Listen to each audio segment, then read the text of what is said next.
L'heure du monde.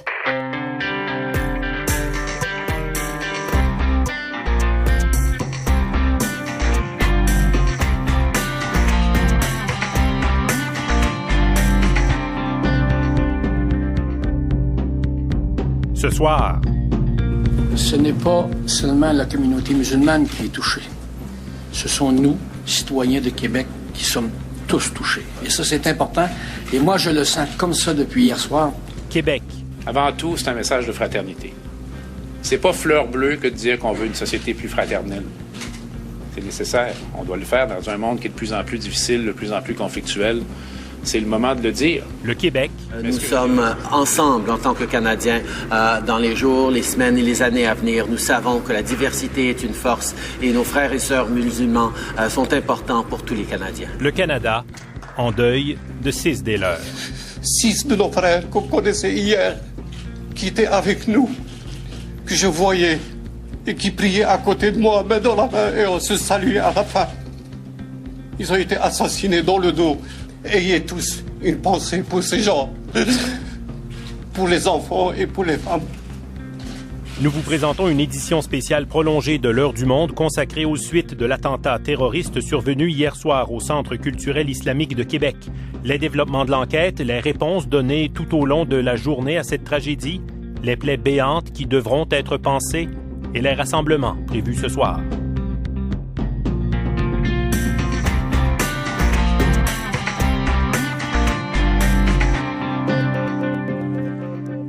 Bonsoir, ici Jean-Sébastien Bernatchez. Au moment où je vous parle, plusieurs milliers de personnes se rassemblent à Québec, au coin du chemin Sainte-Foy et de la route de l'Église, en face du Centre culturel islamique de Québec, la Grande Mosquée de Québec, là même où l'impensable s'est produit hier soir. 6 hommes abattus froidement, 19 autres blessés. Pourquoi? L'enquête policière en cours depuis hier soir et les procédures judiciaires qui ont commencé en toute fin de journée avec le dépôt des accusations contre le tueur présumé nous donneront, c'est à espérer, toutes les réponses, mais tout indique que les victimes n'ont été visées pour rien d'autre que leur présence dans cette mosquée. Pour rien d'autre que parce qu'elles ont voulu aller y prier avec leurs proches, avec leurs amis. Pour rien d'autre que leur confession musulmane. Alors nous nous rendrons sur place dans un instant puisqu'une veillée aux chandelles à la mémoire des victimes est sur le point de commencer. Et des veillées, il y en aura comme ça un peu partout au Canada ce soir. Nous irons y faire un tour. Nous allons donc poursuivre tous ensemble d'un bout à l'autre du pays au cours des 2 prochaines heures notre couverture approfondie de cette tragédie et de ses suites. Et par le fait même, pour vous qui nous écoutez peut-être de Québec, et j'en profite pour vous saluer tout spécialement, bien nous prenons le relais de Catherine Lachaussée et de son équipe pour la suite de notre programmation spéciale. Nous allons bien sûr chercher ce soir à comprendre comment pareille tragédie a pu se produire, tenter de voir ce qu'il faudra faire pour que cela ne se reproduise plus jamais. Mais d'abord, nous allons commencer en vous parlant des victimes de cette tragédie. L'identité des 6 personnes qui ont trouvé la mort dans la fusillade, dans l'attentat terroriste d'hier soir, est maintenant connue. Notre journaliste René Saint-Louis est avec nous pour nous les présenter. Ces 6 hommes, René. Oui, en fait, les femmes et les enfants se trouvaient à l'étage et ont été épargnés.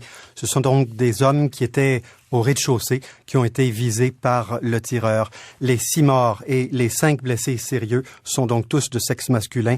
Précision sur les blessés, 3 l'ont été par balle, 2 sont toujours aux soins intensifs, mais on ne craint plus pour leur vie. Et il y a une douzaine de personnes qui ont été soignées, mais pour des blessures superficielles ou encore un choc nerveux.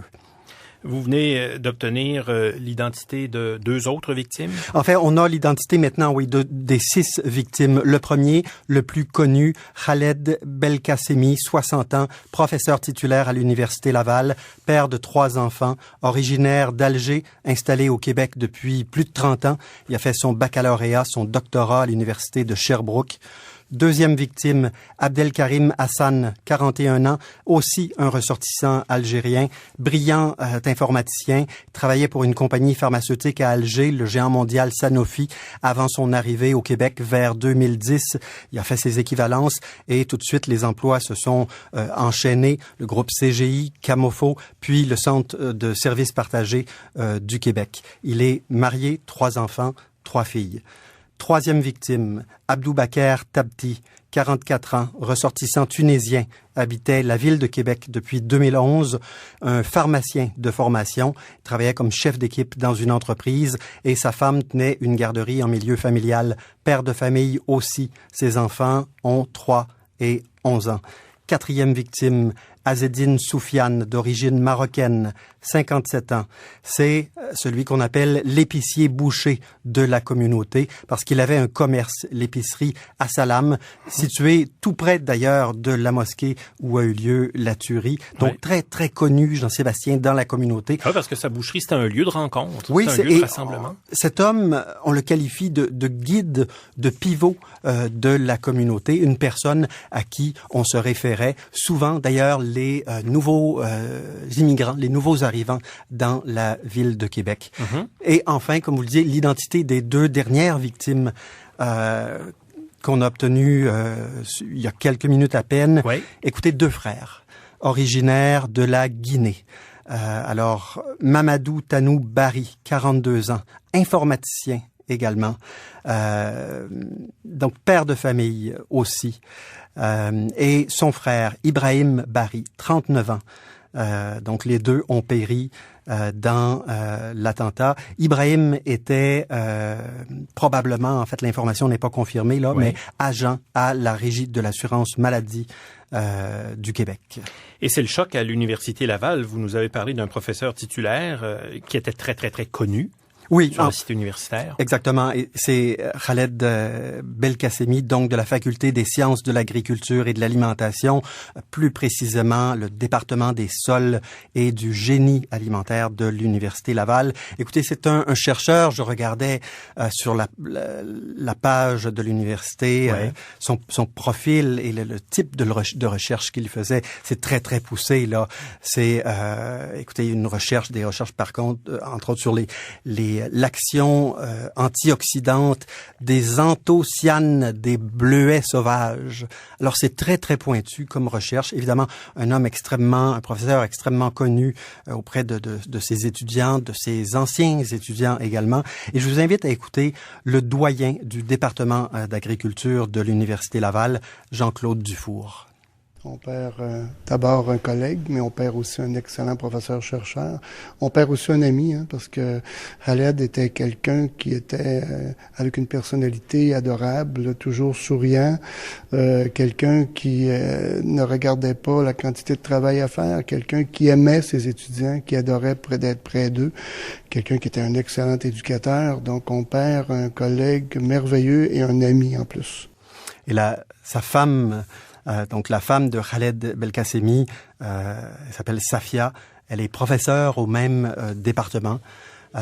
Évidemment, elle est sous le choc. Le doyen du département qu'on vient d'entendre, Jean-Claude Dufour, est allé la voir cet après-midi et il nous disait, écoutez, elle me racontait que ils ont quitté l'Algérie pour éviter ce type de situation, justement. Alors, on aura peut-être la chance d'écouter Monsieur Jean-Claude Dufour nous raconter un peu plus tard sa rencontre avec la femme de Khaled Belkacemi. Et je pourrais vous parler exactement aussi de tous ces orphelins. Oui. On est à plus de 10 orphelins de pères. Oui. Donc, en raison de ce drame. Bref, de ces autres victimes. Exactement. Parce qu'elles sont victimes. Exactement. Et il y a des enfants qui ont perdu un oncle, si c'est pas leur père. Oui. Et les commissions scolaires de Québec qui doivent réagir et qui ont dû déployer des ressources. Alors, on aura peut-être l'occasion d'y revenir un peu plus tard. Merci beaucoup, René. Un plaisir. Notre journaliste René Saint-Louis. Je vous disais un peu plus tôt que les procédures judiciaires venaient tout juste de commencer au Palais de justice de Québec. Le tueur présumé a comparu en toute fin de journée. Notre journaliste Yannick Bergeron était sur place. Ça a été très bref, cette comparution, Yannick. À peine 1 minute. Il y avait des mesures de sécurité exceptionnelles. Ça a pris beaucoup plus de temps pour entrer la 60aine de personnes. C'est de la capacité de la salle. Elle était pleine à craquer pour que les gens puissent entrer. Et ensuite, la comparution a lieu très brièvement, effectivement.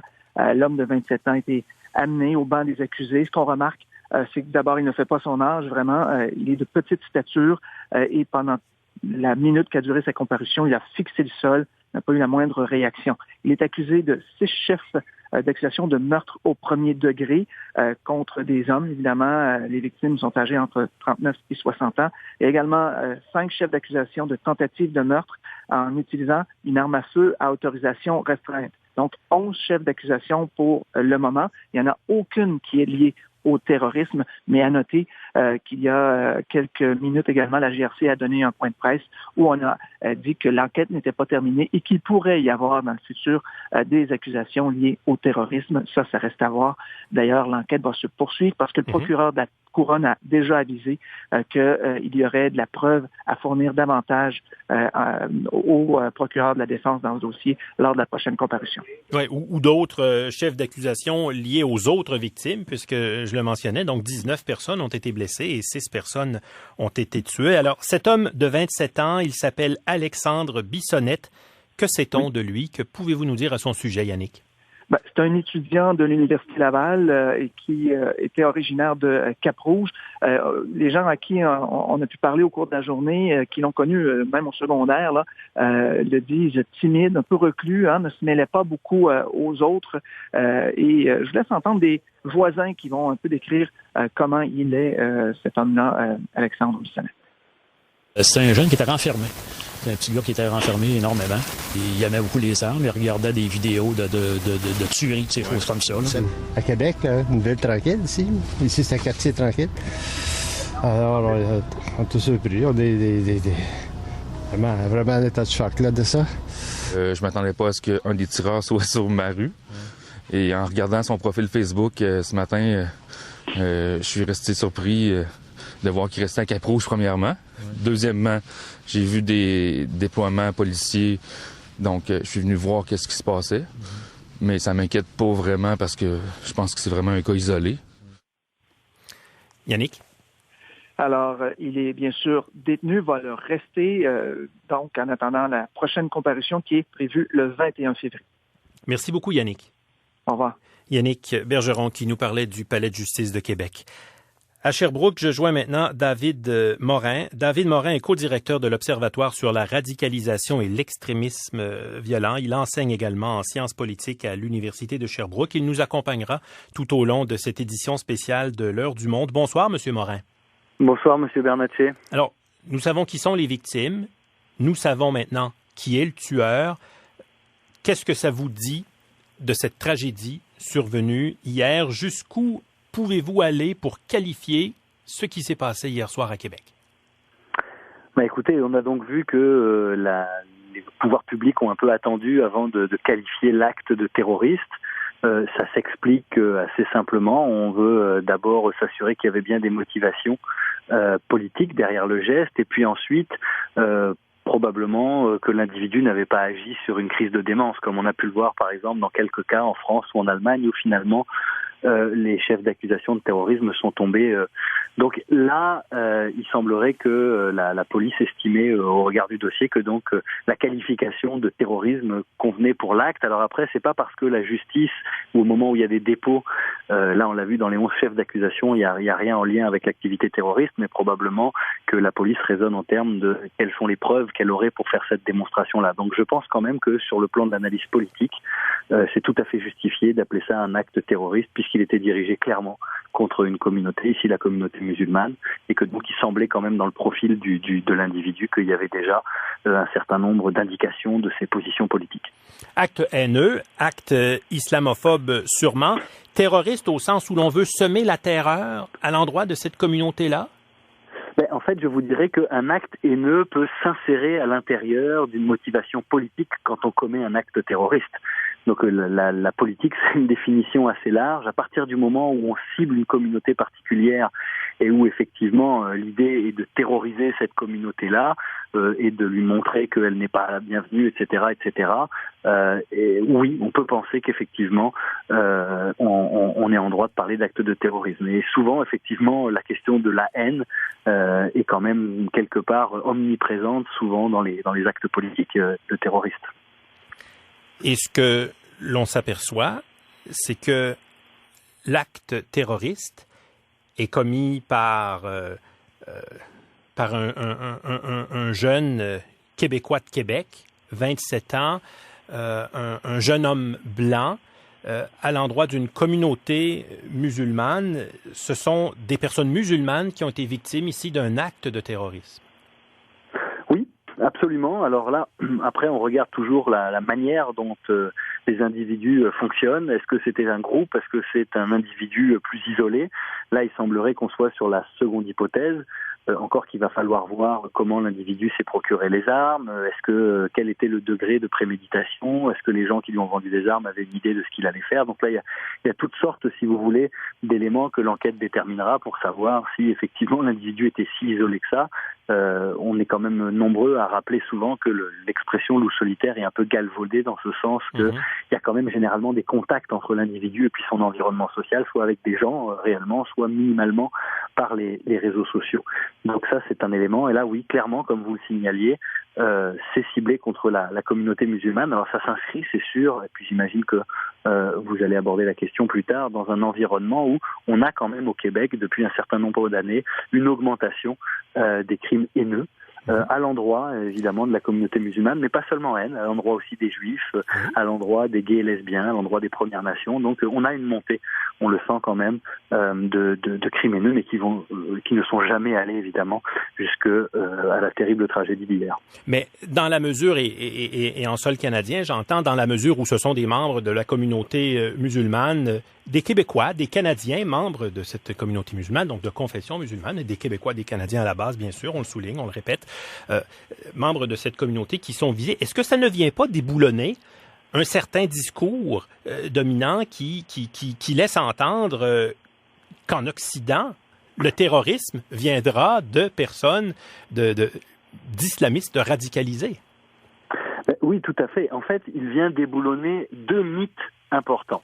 Le premier mythe important, c'est celui que ceux qui causent les attentats sont plutôt des djihadistes violents. Quand on regarde les statistiques, alors dans les 10 dernières années, c'est assez vrai, dans une certaine mesure en Europe, dans une moindre mesure ici, mais par exemple, si vous prenez la cartographie des attaques terroristes aux États-Unis au cours des 10 dernières années, qu'on exclut le 11 septembre, qui est une aberration statistique, évidemment, compte tenu du nombre de morts, vous vous apercevez que au nombre de victimes, eh bien, les attaques djihadistes sont peut-être à hauteur de 35-40% des victimes. Le reste, c'est l'extrême droite américaine, ce sont aussi des gens anti-système, etc., etc. Donc le premier mythe que ça déboulonne, et vous avez tout à fait raison de le souligner, c'est le fait que le terrorisme n'est absolument pas seulement de nature djihadiste. Et l'extrême droite, comme l'extrême gauche en son temps, même si c'est un peu moins le cas aujourd'hui, ont commis au moins autant, en fait, sinon plus d'attentats dans l'histoire du dernier siècle écoulé. Le deuxième mythe, à mon avis fondamental qu'il vient déconstruire aussi, c'est celui que dans les pays occidentaux, les djihadistes, par exemple, là on ne parle pas de djihadistes, mais ciblent surtout les musulmans. Et là, il faut rappeler une statistique importante, et ça c'est les faits quand on les présente. Donc, le fait que 80% des victimes du terrorisme le sont dans 5 pays, et que ces 5 pays-là sont des pays musulmans. Donc l'Irak, la Syrie, l'Afghanistan, le Pakistan, et le 5e, c'est un petit peu différent, c'est le Nigeria.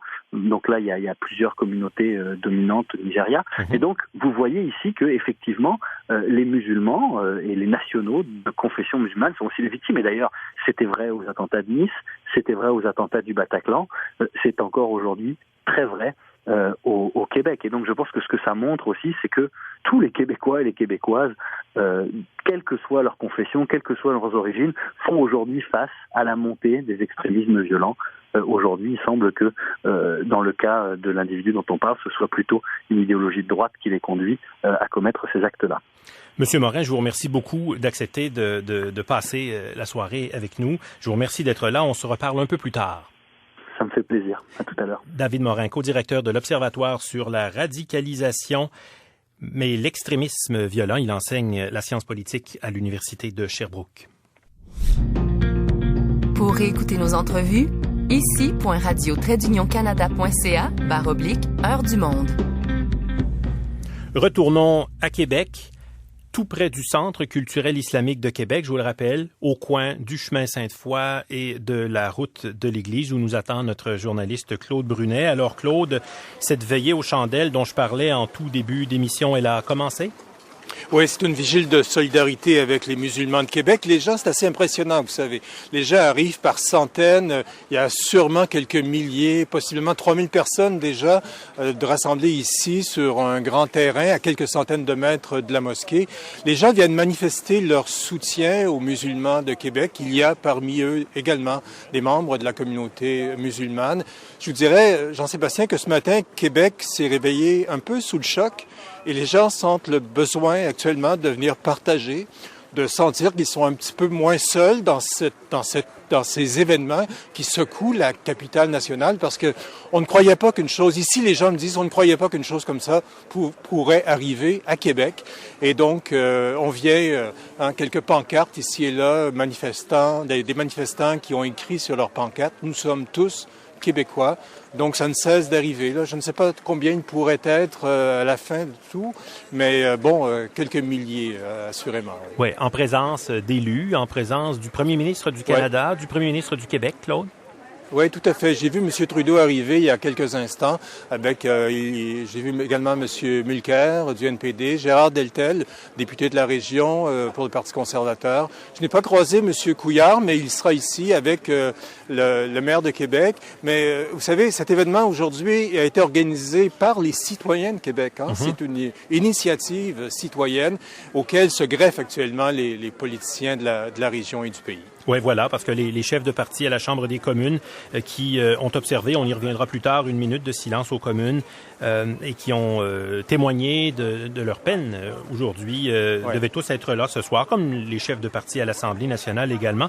Pas très loin de vous, je suis persuadé, vous la voyez, cette église Notre-Dame de Foix, parce que c'est un coin de rue, c'est dans le vieux Sainte-Foy, chargé d'histoire à Québec. Ça fera 40 ans en juin prochain que les gens de la communauté s'étaient rassemblés là en pleine nuit, mais pour voir leur église partir en fumée. Une église qui datait de la Nouvelle-France, une église historique. Là, c'est une tragédie d'un tout autre ordre qui ramène les gens de la communauté à ce même coin de rue pour se tourner vers une nouvelle communauté qui est venue enrichir la ville de Québec. Et on a longtemps cru qu'à Québec, cette coexistence, vous savez, entre deux cultures, entre plusieurs cultures, était possible. Aujourd'hui, j'ai croisé, je vous en reparlerai un peu plus tard, j'ai croisé des musulmans qui commencent à douter, qui trouvent qu'il y a à Québec, dans la capitale nationale, une montée de l'intolérance. Mais aujourd'hui, ce soir, beaucoup de jeunes, énormément de jeunes de Québec, qui viennent manifester leur soutien, qui viennent en quelque sorte s'opposer à cette intolérance qu'on pourrait vivre à Québec actuellement. Merci beaucoup, Claude. À plus tard. À plus tard, très certainement. Alors, on avait reconstruit une plus petite église derrière les ruines de l'église Notre-Dame de Foix, dont les murs extérieurs étaient restés debout. On a transformé cette église en parc urbain et il y a quelques années également, on en a fait une mise en lumière. Et je vous dis ça parce que, ma foi, peut-être qu'on peut espérer que la lumière émerge de cette tragédie d'aujourd'hui et nous mène vers des jours meilleurs tous ensemble. Des rassemblements en soutien à la communauté musulmane comme celui de Québec que Claude vient de nous décrire, il y en a dans différentes villes du pays. À Montréal, les gens se sont donné rendez-vous à la sortie de la station de métro Parc où nous attend notre journaliste Sarah Sanchez. Alors Sarah, comment se déroule la soirée à Montréal? Ici aussi, c'est bondé, vraiment des centaines de personnes sont réunies et les gens continuent d'arriver. Il y a des familles, des membres de la communauté musulmane, vraiment des gens de tous les horizons. J'ai croisé en arrivant un prêtre orthodoxe qui avait tenu à venir démontrer son soutien. Et là, les leaders, les organisateurs du rassemblement commencent à prendre la parole. Ils ont nommé le nom de chaque victime. Et j'ai parlé aussi plutôt à Samira Laouni, qui est une des organisatrices du rassemblement. Cette femme travaille depuis 20 ans comme bénévole pour un organisme qui prône la tolérance. Et pour elle, aujourd'hui, c'était en quelque sorte une défaite, même si elle ne baisse pas les bras. On peut l'écouter. C'est sûr qu'il y a un re-questionnement. Est-ce que notre travail a été jusque-là porteur? C'est certain que moi-même, il faut que je me repose des questions, que je me repositionne. Mais au-delà du repositionnement et du questionnement, il faudrait qu'on passe des paroles à l'acte aujourd'hui avec les autorités politiques, avec les autorités civiles. Il faut vraiment passer des beaux slogans à l'acte, à l'action sur le terrain réel. Et justement, le maire de Montréal, Denis Coderre, doit prendre la parole au rassemblement un peu plus tard. Oui, M. Coderre qui a rencontré les médias en fin de journée également, en présence de représentants des différentes confessions religieuses de la métropole québécoise pour lancer ce message de solidarité, ce message d'unité au sein de sa communauté. Merci beaucoup, Sarah. Tout à fait. Merci, au revoir. Sarah Sanchez qui nous parlait de ce rassemblement près de la station Métro Parc à Montréal. Christian Noël, lui, est à Toronto où il y a également veillé ce soir. Alors, vous nous décrivez la scène, Christian, et vous nous parlez des messages que l'on veut lancer ce soir dans la Ville-Reine. Écoutez, présentement, je suis sur le campus de l'Université de Toronto. Il y a plusieurs veillées à la chandelle. C'en est une ici où il y a 200 personnes qui sont réunies dans le grand campus de l'Université de Toronto, les édifices centenaires. Je vous dresse un peu le portrait. Si je me retourne à ma gauche, je peux voir la tour CN qui, ce soir, n'est pas illuminée en l'honneur des victimes de l'attaque de la mosquée à Québec. Et si je me tourne vers ma droite, je vois dans le ciel un croissant de lune qui est aussi le symbole de l'islam, donc peut-être un petit symbole pour les gens qui sont ici, qui sont venus manifester contre l'islamophobie, contre le racisme, contre l'intolérance, et des gens que ça touche aussi.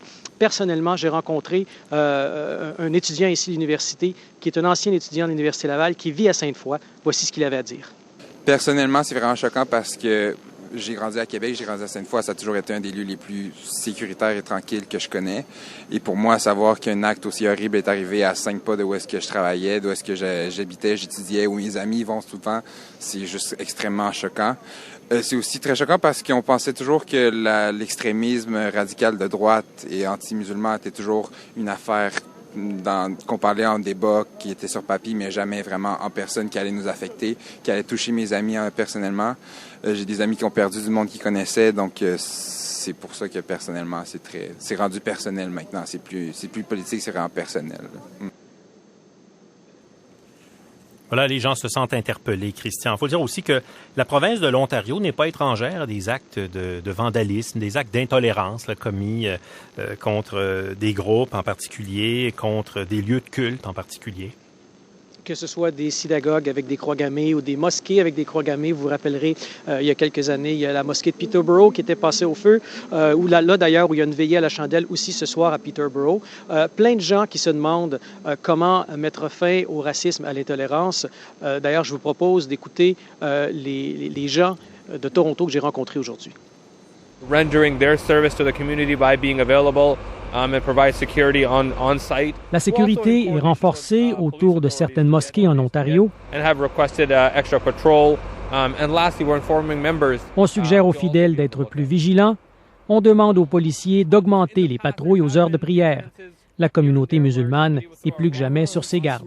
D'abord très choquant, très tragique, qui se rajoute à tout. Faisal Abdellaoui est une musulmane de Toronto. Quand j'ai appris ce qui s'est passé hier, ma première réaction, ça a été de me dire « Oh non, pas ici ». L'attaque contre la mosquée de Québec ravive pour plusieurs des peurs bien enfouies depuis longtemps. C'est sûr qu'on arrive dans un pays, le Canada, où on se sent en sécurité, donc on relâche ses armes. Ça peut prendre une semaine, ça peut prendre un mois, ça peut prendre des années parfois pour certaines personnes pour retrouver cette sécurité dans la rue, etc.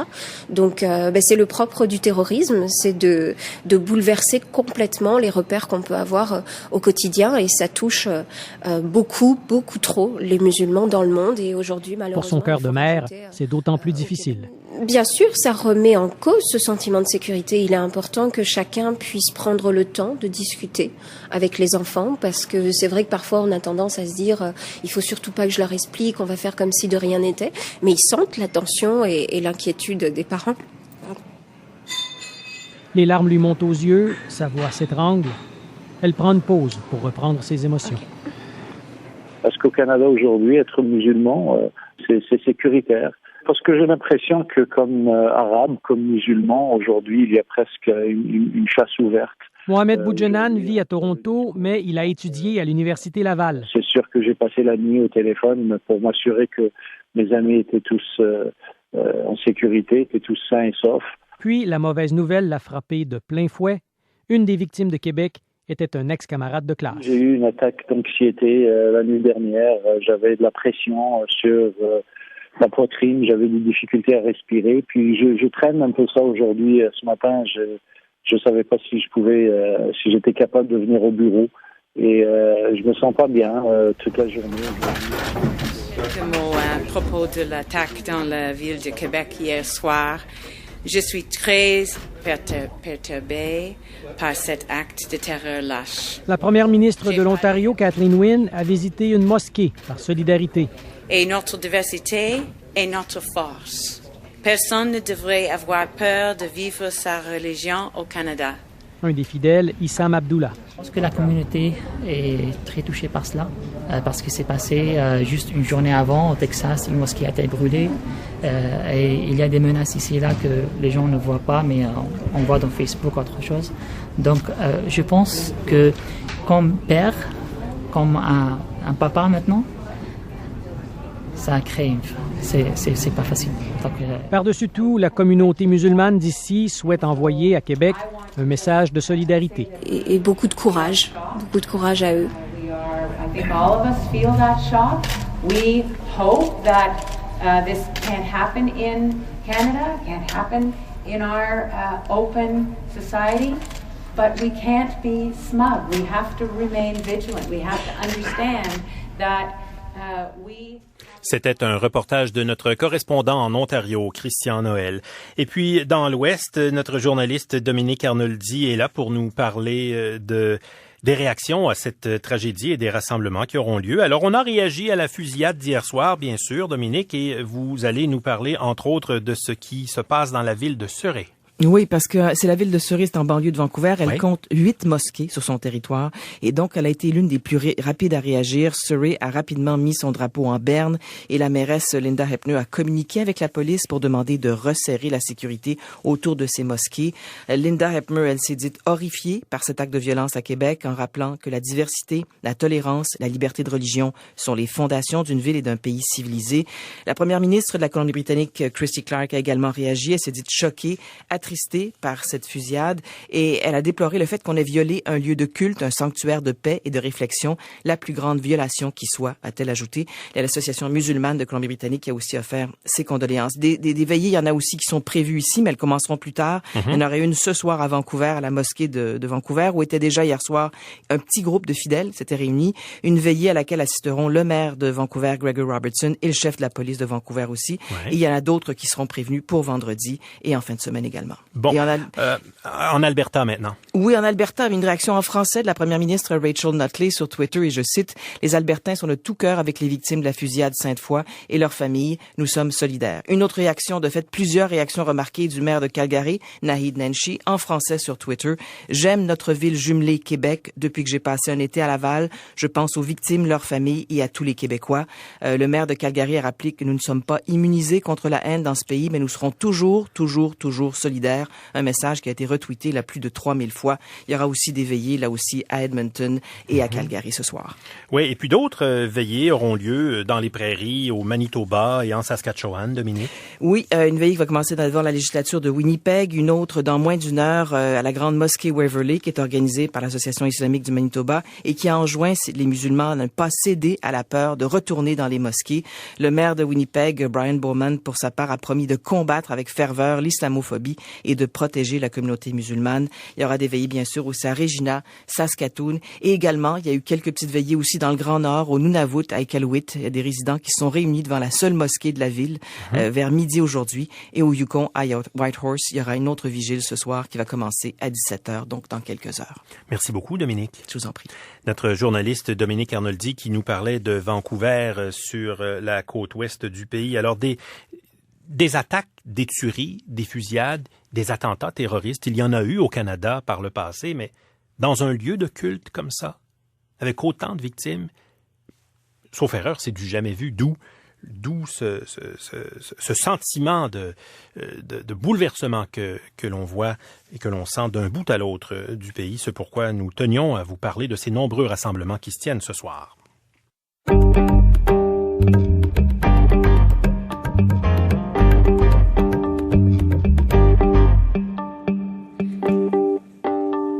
Et avant de se rendre à la veillée aux chandelles de Québec, les chefs de parti à la Chambre des communes ont tenu à prendre le temps, avant de quitter la capitale nationale, de prendre le temps aux communes pour condamner avec la plus grande vigueur, avec beaucoup d'émotion également, cet attentat terroriste d'hier soir. Le premier ministre Justin Trudeau, la chef conservatrice Rona Ambrose, le chef du NPD Thomas Mulcair, le chef du Bloc québécois, la chef du Parti vert se sont exprimés.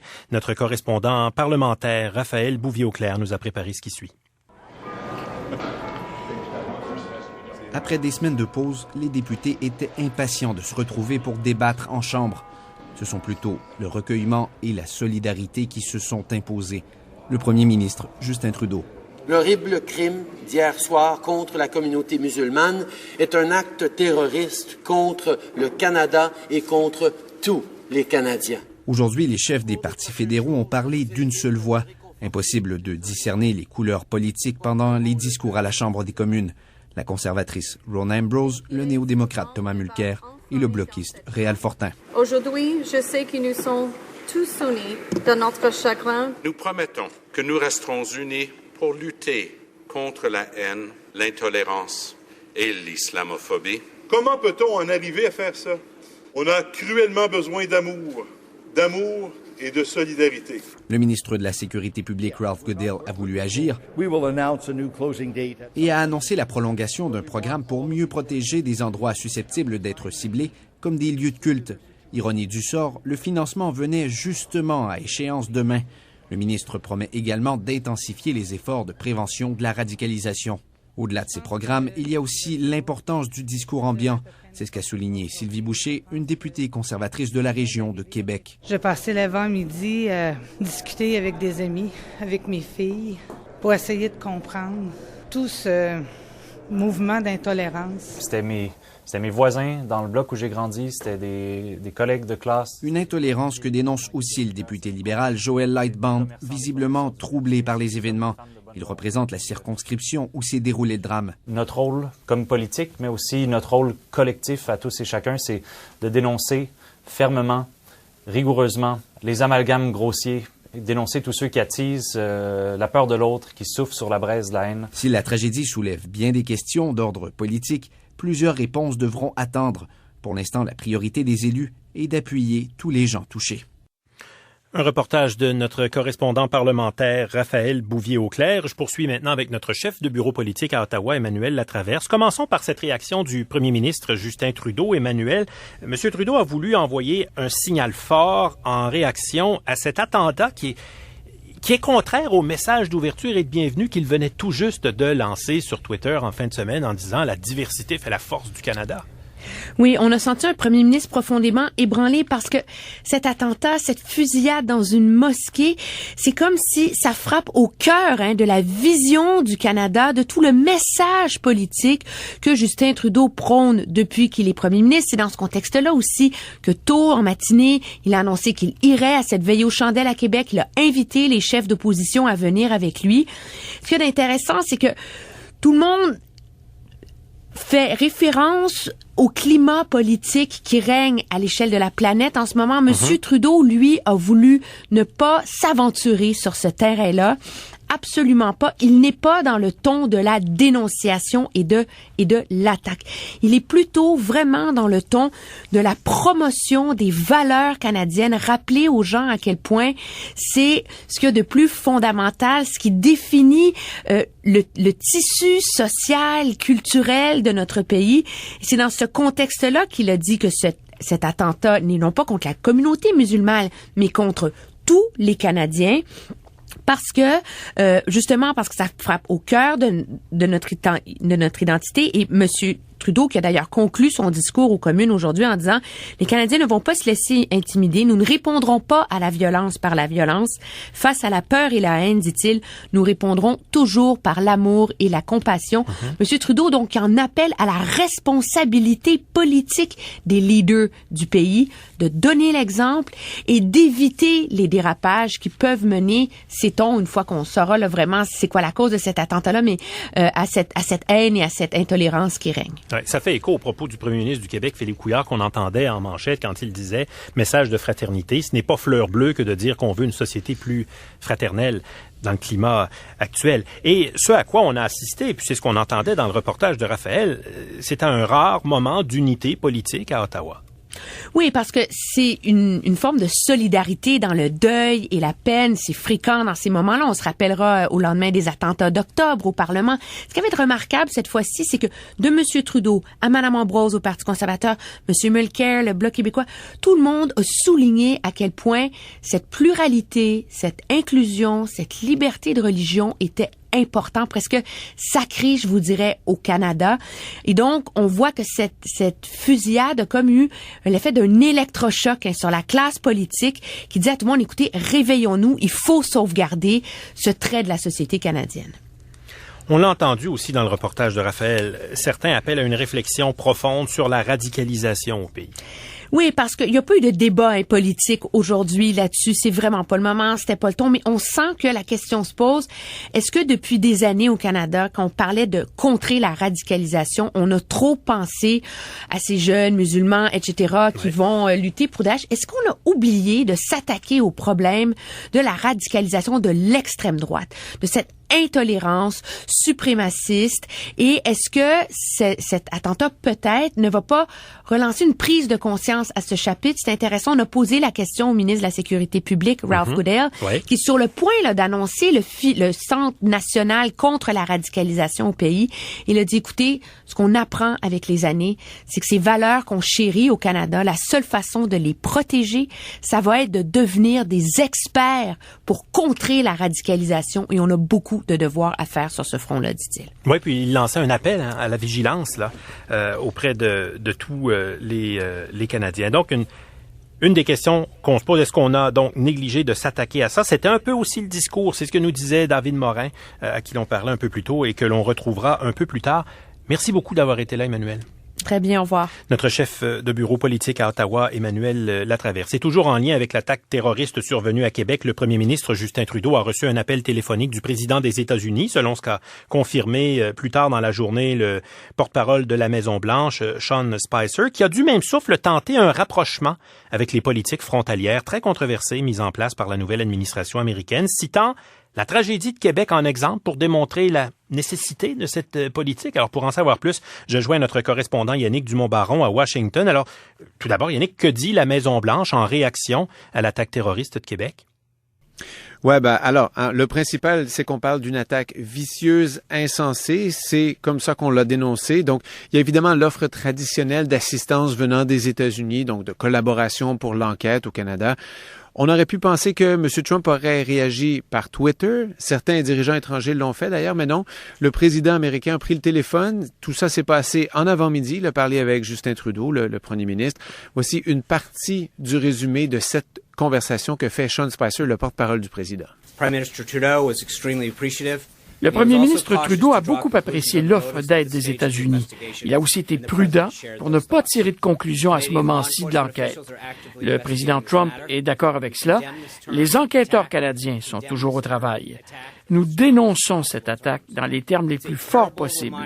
C'est un terrible rappel des raisons pour lesquelles il faut demeurer vigilant et des raisons pour lesquelles le président va être proactif plutôt que réactif au sujet de la sécurité de la nation.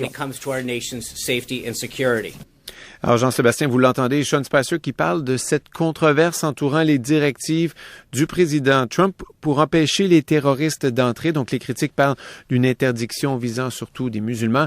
Je vous rappelle, vendredi soir, M. Trump a signé un décret. Donc, il interdit tout ressortissant d'entrer aux États-Unis pendant 90 jours, des ressortissants de 7 pays, tous musulmans, donc qui semblent rien avoir avec tout ce qui s'est passé à Québec.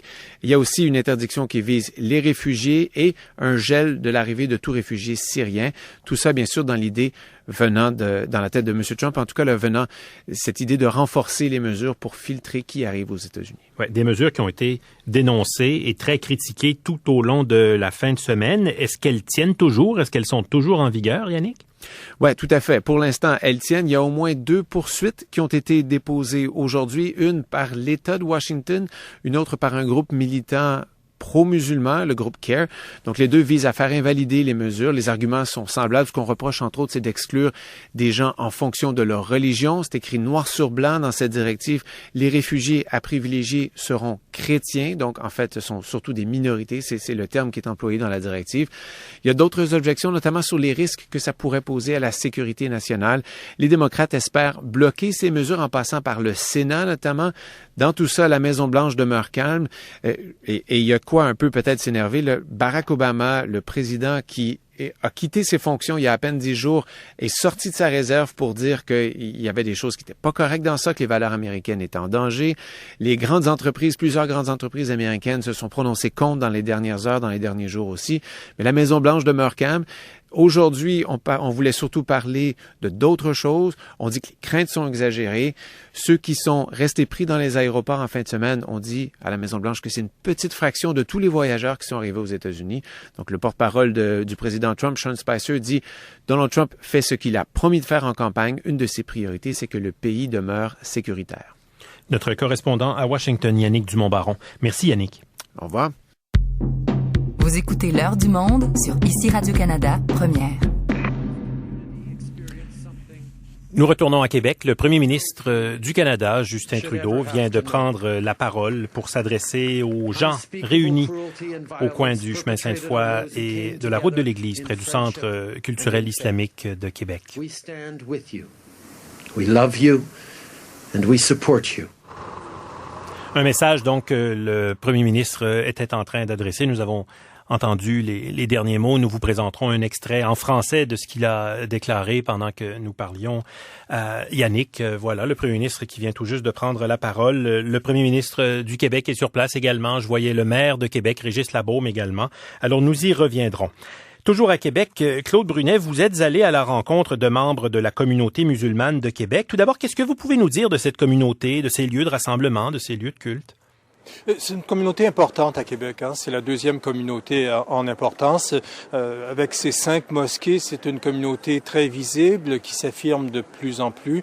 Elle est très active économiquement. Elle occupe tous les secteurs, à la fois des services en entreprise et également très présente dans les institutions de la capitale, que ce soit auprès du gouvernement du Québec ou encore à l'université. Donc, une communauté très active, de plus en plus visible, surtout dans le quartier Sainte-Foy, ici où je me trouve actuellement, où il y a cette vigile. Quelles sont les principales réactions que vous avez pu recueillir aujourd'hui, Claude? Aujourd'hui, c'était vraiment l'état de choc, de savoir que 6 membres de la communauté sont tombés sous les balles au moment de la prière à la Grande Mosquée hier soir.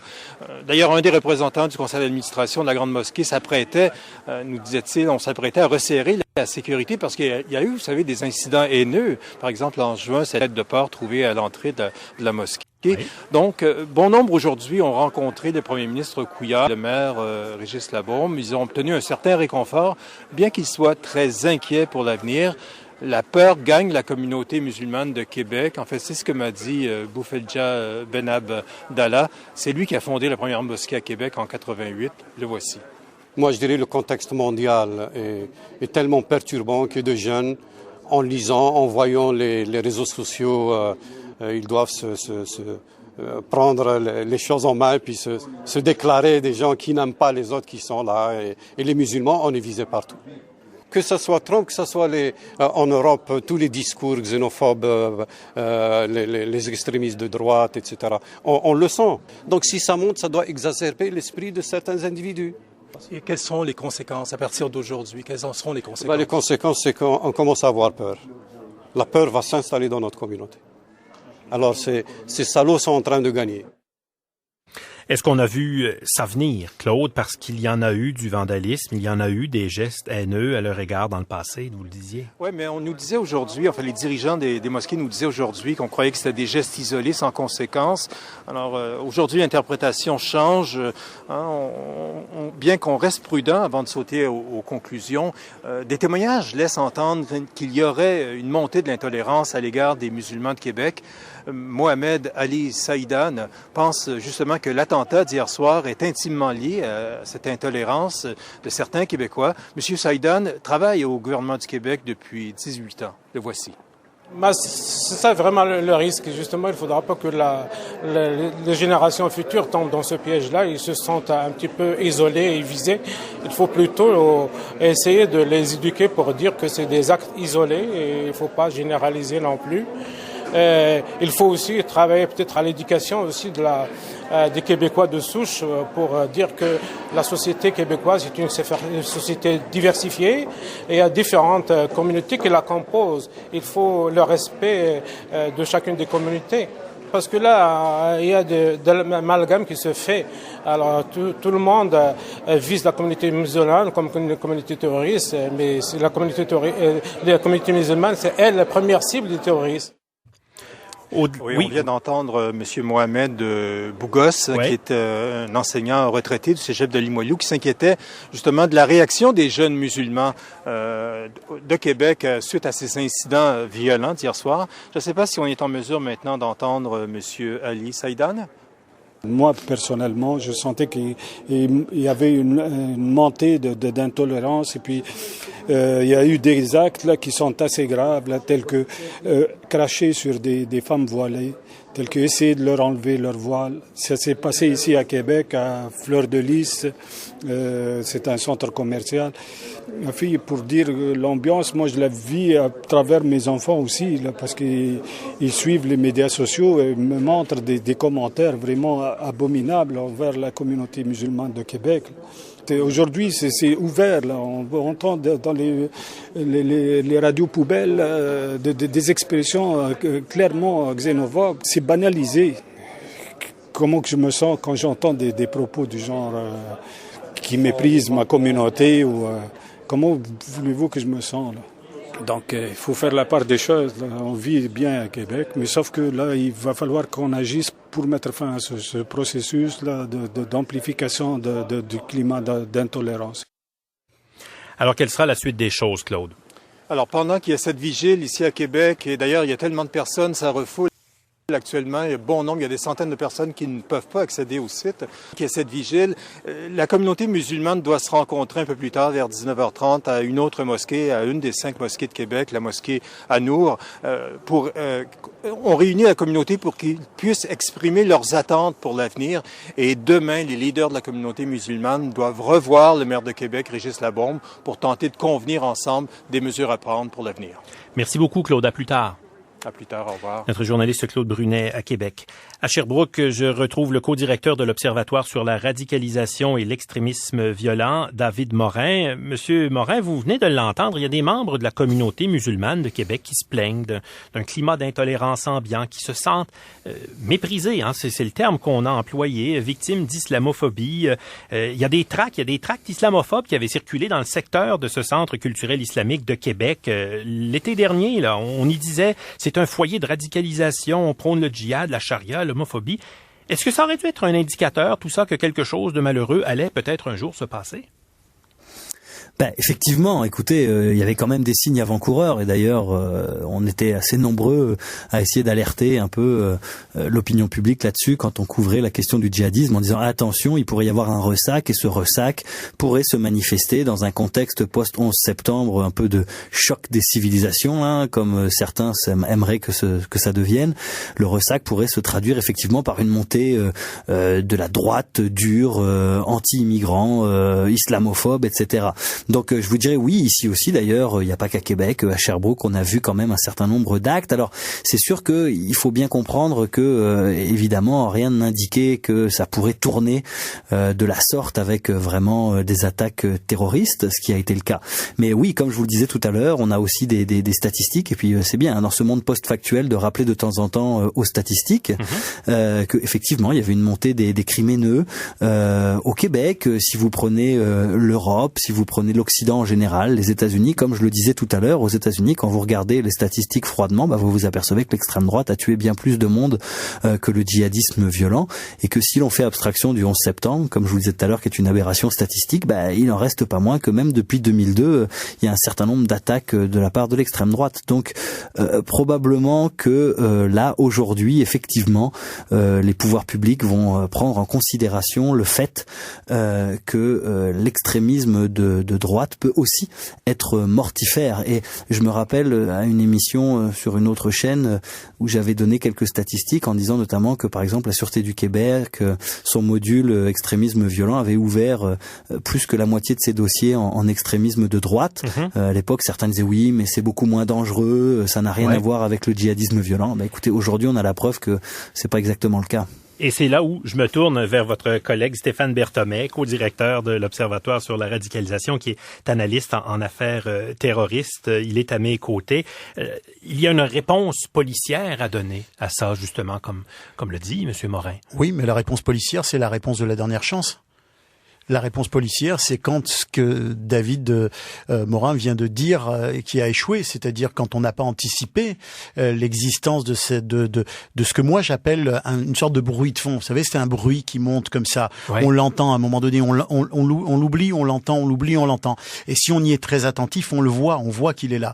Et ce que David expliquait, ces gestes, ces statistiques qui sont là, elles existent, c'est un fait. David ne dit pas que quand il a évoqué, et Stéphane Lemant-Langlois, qui est aussi à l'Observatoire, l'a fait, quand ils ont évoqué, justement, Stéphane est un spécialiste des mouvements d'extrême droite, quand ils ont évoqué l'existence de ce phénomène qui montait, ils se sont fait dire publiquement qu'ils racontaient un peu n'importe quoi et que la vraie menace, c'était le djihadisme.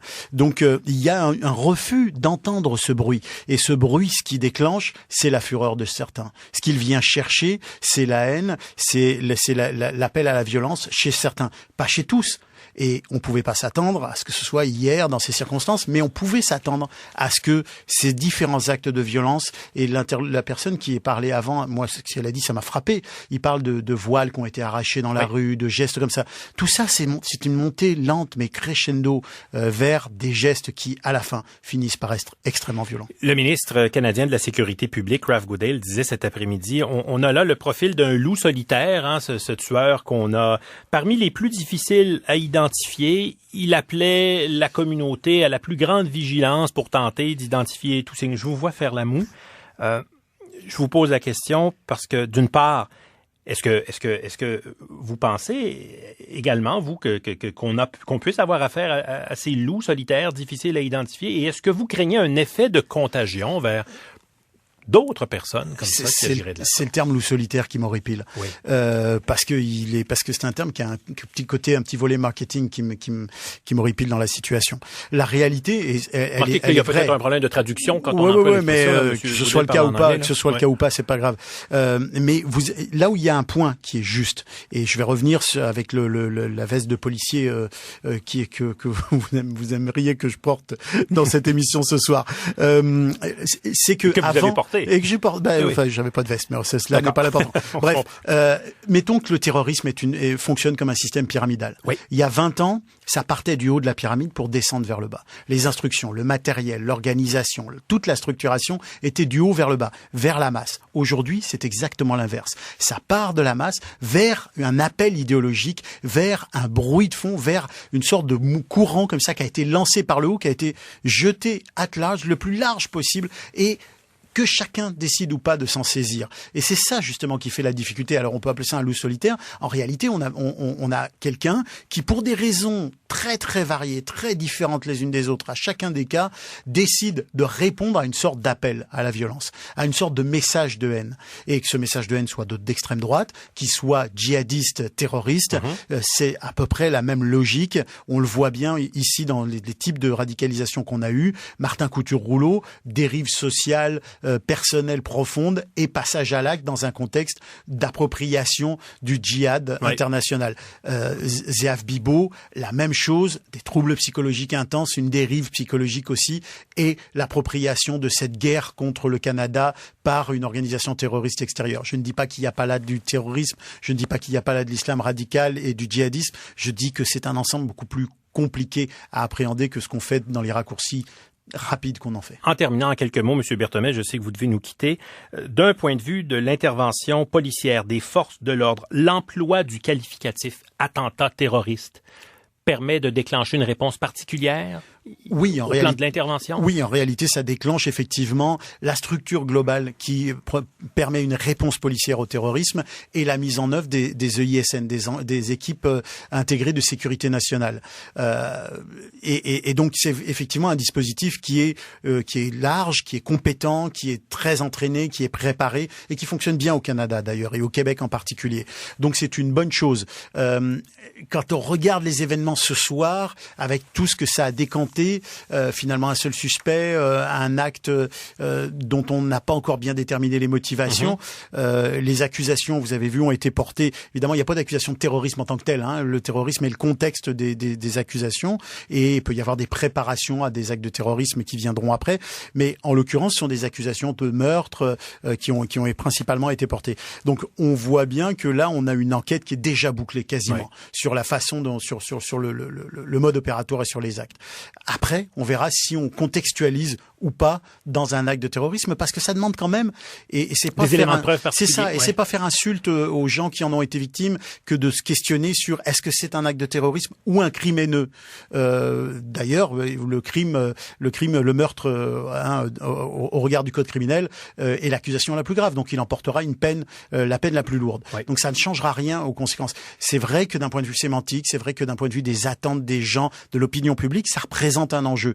Cet enjeu, il a été jeté sur la place publique par les politiques qui ont parlé, eux, du terrorisme. Est-ce que ça a été fait, et là je m'interroge, en collaboration d'un commun accord avec les corps policiers ou pas? Ça reste à déterminer. Merci beaucoup, M. Merci Berthomé. À vous. Stéphane Berthomé est analyste en affaires terroristes, en affaires de sécurité et co-directeur de l'Observatoire sur la radicalisation et l'extrémisme violent. Vous écoutez une édition prolongée, spéciale de l'Heure du Monde, consacrée aux suites de l'attentat terroriste survenu hier soir au Centre culturel islamique de Québec. Nous poursuivons notre couverture spéciale de cet attentat terroriste survenu à Québec et je retrouve l'animateur de l'émission Première Heure à l'antenne d'ici Radio-Canada Première, Claude Bernatchez. Claude, vous avez eu à animer ce matin une émission comme jamais vous n'en aviez animé jusqu'à maintenant, dans une atmosphère comme jamais vous n'en aviez vu et senti à Québec. Oui, une atmosphère de tristesse d'abord, en commençant par les commentaires, la stupéfaction, les réactions aussi d'un peu tout le monde face à ce qui s'est passé. Hier soir, à partir du moment où on a commencé à entendre parler d'une tuerie et quand le chiffre de 6 décès a été confirmé, évidemment, tout le monde a été sous le choc. Vous avez, Jean-Sébastien, fait nombre d'entrevues, comme moi d'ailleurs, avec des Français, avec des Belges qui, dans des situations comme celle-là, vous expriment leur stupeur, leur incrédulité par rapport à ce qui se passe. Bon, on était là-dedans encore ce matin à Québec. On l'est toujours, puis je pense qu'on le sera pendant un certain temps aussi. Comment, dans notre communauté, même si on a beau se faire dire depuis si longtemps que personne n'est à l'abri, comment un événement peut-il survenir, un événement comme celui-là? Alors, ça a été la première réaction de choc aussi, avec très rapidement un sentiment, je dirais, de proximité et d'envie de dire à ces membres de la communauté musulmane comment on les appuie, comment on est triste pour eux également de ce qui se passe et comment on ressent que cette petite communauté musulmane de Québec, ils sont 5000 à Québec, Jean-Sébastien, fait partie de notre vie de tous les jours. Ça a été une réalisation pour moi et pour d'autres, je pense aussi. Peut-être qu'on prend pour acquis le fait que ce sont nos voisins, des collègues de travail, des gens qu'on fréquente à l'école parce qu'ils sont parents d'enfants qui vont à l'école avec nos enfants ou le long des lignes de soccer aussi. Ils sont là, ils sont partout. Ils ne vivent pas dans un ghetto. Ils font partie de notre vie de tous les jours. Et puis, ils sont blessés, ils sont touchés profondément. Et ça vient évidemment nous toucher nous aussi. Oui, c'est ça, parce que j'écoutais Catherine Lachaussée cet après-midi qui animait l'émission spéciale à Québec, à l'antenne d'ici Première, et elle parlait à quelqu'un qui lui disait justement « Cessez de nous confiner à notre propre communauté. Nous appartenons à la communauté québécoise. Nous sommes membres de la population québécoise. » Donc, c'est tout Québec là qui était bouleversé ce matin, compte tenu de tous ces liens. Et il y avait ça dans les commentaires, certaines entrevues réalisées ce matin de gens qui font partie de cette communauté. Je parlais à un bénévole du Centre islamique de Québec ce matin qui a passé la nuit dans les hôpitaux à faire le tour, à essayer d'identifier les victimes, qui essayait d'appuyer les gens qui se demandaient si un de leurs proches avait été touché par le tireur qui est entré dans la mosquée hier soir. Cet homme-là est au Québec depuis 1970, se sentait blessé dans ce qu'il a de plus québécois en lui, nous disait-il aussi. C'était extrêmement bouleversant et émouvant de l'entendre. Alors bien sûr, les musulmans de Québec vivent leur confession, vivent leurs activités communautaires et sociales, parfois entre eux, parce que il y a ce besoin de se rencontrer, d'échanger, de discuter, comme d'autres personnes le font dans d'autres contextes religieux ou sociaux, mais en dehors de ces moments-là, ils font partie de notre vie de tous les jours. Alors, il y aura nécessairement une réflexion à faire au cours des jours, au cours des semaines, des mois à venir à Québec. Et partout ailleurs au Canada, mais dans ce cas-ci, là, puisqu'on se parle à Québec. Ouais. Elle est commencée, Jean-Sébastien, évidemment. Que se passe-t-il dans notre ville, mais au-delà de notre ville?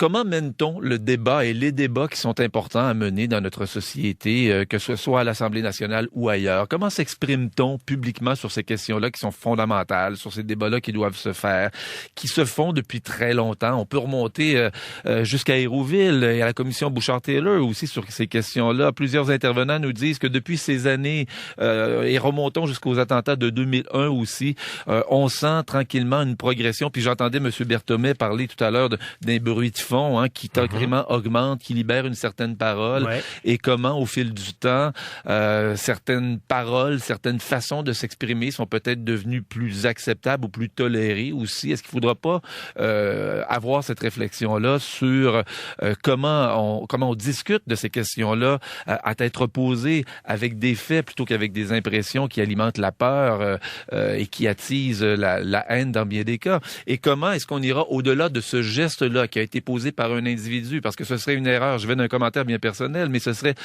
une erreur de dire qu'à partir du moment où nous comprendrons ce qui a pu se passer dans le cas de cette personne, puis quel genre d'enfance il a eu, puis quel genre de problème il a pu développer, donc c'est un cas isolé. C'est alors, ça, c'est une affaire classée, ça, y a tournons pas de la page, voilà. Évitons ce piège-là et poussons la réflexion sans montrer du doigt personne en particulier. Il n'y a pas une personne, un groupe, un individu qui est responsable de ce qu'a pu commettre cet individu, mais collectivement, on a des questions à se poser. Oui, et puis rappelons-nous que cette personne-là, ce tueur, il a lui-même une famille là, qui doit être profondément meurtrie aussi à Québec aujourd'hui. Et puis ça, faut le dire, oui. Et ce sont des membres de la communauté de Québec, ce sont des gens de Québec aussi là qui voient un membre de leur famille aller commettre l'irréparable comme ça. Puis ces gens-là ont des voisins, ont des amis. Il y a personne qui en sort indemne, Jean-Sébastien. J'entendais ce matin, on a diffusé en direct le point de presse du recteur Denis Brière, qui était complètement bouleversé et ému. À ce moment-là, je me disais, probablement que il est préoccupé parce qu'on avait des indications que le suspect, maintenant l'accusé, était un membre de sa communauté. Il y a un communiqué de presse qui le confirme. L'Université Laval le fait autour de 17 heures maintenant aussi. On apprenait plus tard que cette émotion venait probablement aussi du fait qu'un membre de sa communauté universitaire, un professeur de l'université, et donc la femme de cet homme également professeur à l'Université Laval, lui est décédé dans des conditions tragiques qu'on connaît maintenant. Alors, personne n'en ressort indemne. Mais quand je vous parlais de proximité tout à l'heure de cette communauté, je me rends compte depuis ce matin que tout le monde connaît quelqu'un qui connaît quelqu'un. On est à Québec et non seulement on est dans cette ville plus petite que la vôtre, évidemment, mais où les gens se connaissent et même connaissent des gens de la communauté qui sont proches. Alors, on n'est jamais bien loin du drame vécu par les gens du Centre islamique et de la mosquée de Sainte-Foy. Claude, je vous remercie d'avoir accepté de veiller tard pour nous. Je vous souhaite une bonne nuit, puis je vous souhaite une bonne émission également demain à l'antenne. Merci, Jean-Sébastien. Merci d'avoir été là. Claude Bernatchez, l'animateur de l'émission du matin, première heure à l'antenne d'ici Radio-Canada première. Je retrouve à Sherbrooke David Morin, co-directeur de l'Observatoire sur la radicalisation et l'extrémisme violent. Vous avez entendu votre collègue Stéphane Berthomet. Vous venez d'entendre Claude Claude Bernatchez et Claude Brunet, les deux Claude. Bref, à Québec, Est-ce qu'on se sentait fautivement, à tort, est-ce qu'à tort on se sentait protégé au Québec contre ce genre d'actes haineux, compte tenu également de ce qu'on se disait plus tôt, vous et moi, M. Morin? Ouais, il y a toujours un paradoxe. Vous avez vu que si on a regardé hier un certain nombre d'entrevues, les gens hésitaient à placarder le terme terrorisme, comme si le terrorisme était finalement réservé au djihadisme violent. Donc, ça serait un terrorisme qui viendrait de l'extérieur. Et on a toujours beaucoup plus de mal, quand on est chez nous, à considérer que la violence politique peut être du terrorisme. Donc, c'est sûr que je pense que on a probablement pensé, une partie des pouvoirs publics, que en dépit effectivement du bruit de fond, du discours ambiant, de la détérioration des relations sociales et peut-être de l'émergence effectivement d'un discours plus radical à l'endroit des immigrants, à l'endroit des musulmans, etc. Effectivement, ça se transformerait pas en actes et en actions violentes. Et bien malheureusement, c'est arrivé. Ouais. Et ce serait une erreur de dire, là, c'est à Québec que ça se passe et pas ailleurs, parce que c'est un discours que l'on entend un peu partout dans le monde maintenant, en Europe, aux États-Unis. C'est délicat de faire ce type de lien, mais est-ce possible? Est-ce possible? La suite des choses nous le dira, M. Morin, mais bon, l'attentat est survenu dimanche soir. Un nouveau président est entré en poste aux États-Unis, avec un discours très ferme. La politique frontalière mise en place, et en particulier les mesures annoncées vendredi en fin de journée, peuvent être comprises par un esprit mal intentionné, comme étant, voici celui qu'on présente comme le chef du monde libre, montre du doigt des communautés en particulier, là, comme étant celles dont on doit se méfier, celles de qui vient le danger. Oui, absolument. Écoutez, je pense que il faut réaliser qu'une partie importante de nos jeunes qui aujourd'hui ont 20 ou 30 ans sont nés dans le monde post-11 septembre, avec un espèce de choc des civilisations autoproclamé par les prophètes de malheur qui essayaient de créer finalement et de monter les civilisations entre, en tout cas, l'Occident contre un peu les musulmans, etc. Donc eux, ils sont nés avec cette espèce de paradigme-là derrière la tête, systématiquement répété ad nauseum. Et donc c'est sûr que quand vous avez un président élu, qui est élu d'ailleurs sur un discours, comme vous le dites, extrêmement polarisant, ça libère la parole. Et je pense qu'on a vu ça aux États-Unis, on a vu ça en Europe, on voit ça ici. Maintenant, je tiens quand même à rappeler un élément important, c'est que, et c'est pour ça qu'il faut aller au-delà de l'action violente, c'est que le passage à l'acte, ce jeune, pourquoi il est passé à l'acte, il y a toute une kyrielle de facteurs qui concourent au fait qu'à un moment donné, on passe d'un discours radical à l'action violente. Alors, il faut pas effectivement se tromper dans l'analyse. Maintenant, pour ce qui est évidemment de ce tapissage idéologique répandu de plus en plus, et là oui, il y a très certainement un certain nombre de choses à faire. Moi, ce qui m'inquiète le plus à l'heure actuelle, si vous voulez, et puis vous en parliez, c'est l'espèce de triangulation entre la sécurité ou l'insécurité, l'immigration, la religion, et où finalement on amalgame un petit peu tout ça, et c'est pour ça que oui, il y a certainement des débats qui sont justifiés au Québec, et le Claude prédécesseur le disait bien, il y a certainement des débats qui sont justifiés au Québec, mais la question est de savoir dans quel contexte on va les mener, à quel moment, avec quel type d'intensité, parce que effectivement, il y a beaucoup de dérapages qui sont possibles, notamment chez les gens qui ont moins d'informations disponibles pour essayer d'avoir des jugements qui sont éclairés. Et donc là, oui, effectivement, il y a lieu de s'inquiéter un peu quand même. Voilà, discuter des seuils d'immigration, discuter des vérifications qui peuvent être faites à l'accueil, ça doit se faire dans un climat de respect, dans un climat. On peut discuter de ces choses-là, mais ça doit se faire dans un climat raisonnable. Et bon, et je précise évidemment que le président américain a condamné l'attentat survenu à Québec. Bon. Non mais assurément, mais je vais vous donner un exemple de ce que ce président fait et qui c'est de la poudre aux yeux, effectivement. Dire qu'on ferme les frontières à 6 pays et on s'aperçoit que dans les attaques terroristes qui ont été commises en sol américain, aucun ressortissant ne vient de ces pays. C'est donc dire aux gens qu'on prend une mesure antiterroriste dont on sait que l'efficacité est zéro. Donc ça ne sert à rien sinon rassurer et nourrir un discours qui est finalement polarisant, alors qu'on sait que les mesures sont totalement contre-productives. L'histoire du mur, c'est à peu près peu ou prou exactement la même chose. Regardez les pays qui construisent des murs, ça ne les empêche pas. Effectivement, prenez Israël, qui est des cachettes d'armes, des tunnels, pourtant qui est un pays qui est bien plus petit que celui des États-Unis. Prendre des mesures et des législations antiterroristes qui sont extrêmement sévères, qui font reculer les libertés publiques. À quel moment est-ce qu'on mesure l'efficacité finalement de ces législations-là? Et même aujourd'hui, on parle beaucoup de déradicalisation. Écoutez, il y a tout un débat à l'heure actuelle en Occident qui montre que la déradicalisation, lorsque les individus ne la font pas volontairement, ça ne fonctionne tout simplement pas. Donc il ne faut pas, pour essayer de rassurer les gens, vendre des politiques qui sont complètement aberrantes, dont l'efficacité n'a jamais été démontrée. Ouais. Alors on se reparle plus tard, Monsieur Morin. Absolument. Merci beaucoup. David Morin de l'Observatoire sur la radicalisation et l'extrémisme violent. Nous cherchons donc, vous l'aurez compris, ce soir dans cette édition prolongée de l'Heure du Monde, à comprendre le pourquoi de ces événements, à comprendre la suite des choses. Mais cette émission de ce soir n'a son sens que si l'on garde en tête que 6 personnes ont perdu la vie hier soir, 19 autres blessés. Dorothée Giroux a voulu en savoir plus au sujet de ces victimes. Je la joins à Québec.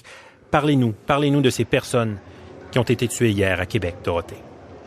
Alors, 6 victimes, Mamadou Tanibari, Abdeltim Hassan, Khaled Belkacemi, Abou Bakr Tabti, Azedim Soufiane, Ibrahima Bari. Alors, parmi ces victimes, on trouve un professeur de l'Université Laval, un pharmacien, un comptable, un agent de la Régie de l'assurance maladie du Québec et un propriétaire d'une boucherie halal, un commerçant très connu de la communauté musulmane. Il y a aussi des blessés. Certains seraient sortis de l'hôpital, mais évidemment pas tous. J'ai rencontré en fin d'après-midi à la mosquée de la capitale, une autre des mosquées de la ville de Québec. Alors j'ai rencontré Youssef Elaouamar qui connaît certaines des personnes qui sont décédées et qui connaît un des blessés, un ami proche. Il revenait justement de l'hôpital où il était allé rendre visite à cet ami. On l'écoute. Oui, il va sortir, alhamdoulilah, il va sortir. Parce que lui, il a une balle à l'épaule, heureusement. Ça a passé entre le cœur et la tête. Et puis, il était opéré aujourd'hui. Et je pense qu'il va sortir.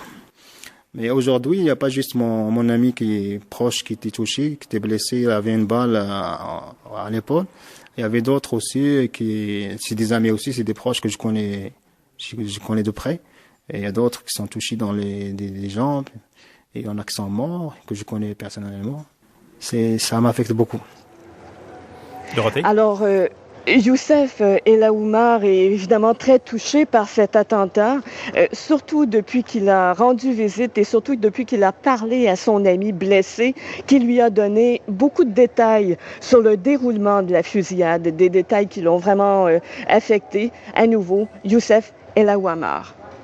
Et moi, je pense que cette personne-là, je pense pas que c'est une personne standard comme nous. Je pense que quelqu'un qui est capable d'entrer avec un arme, qui est capable de tuer de cette façon-là, et pas juste ça, parce que je pense que c'est vraiment un professionnel.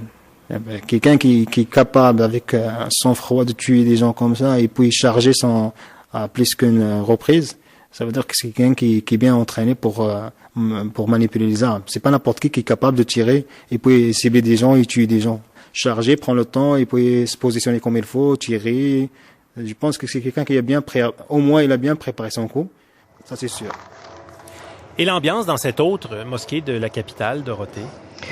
Écoutez, il y avait peu de gens à cette mosquée cet après-midi, mais il y avait quand même des musulmans qui sont allés prier, qui n'ont pas changé de leurs habitudes. Alors, j'y suis allée en fin d'après-midi aussi.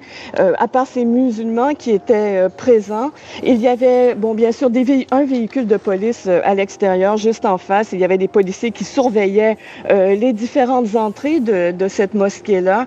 Et il y avait aussi des groupes de citoyens qui venaient porter des fleurs. D'autres avaient installé des affiches de solidarité sur une des fenêtres.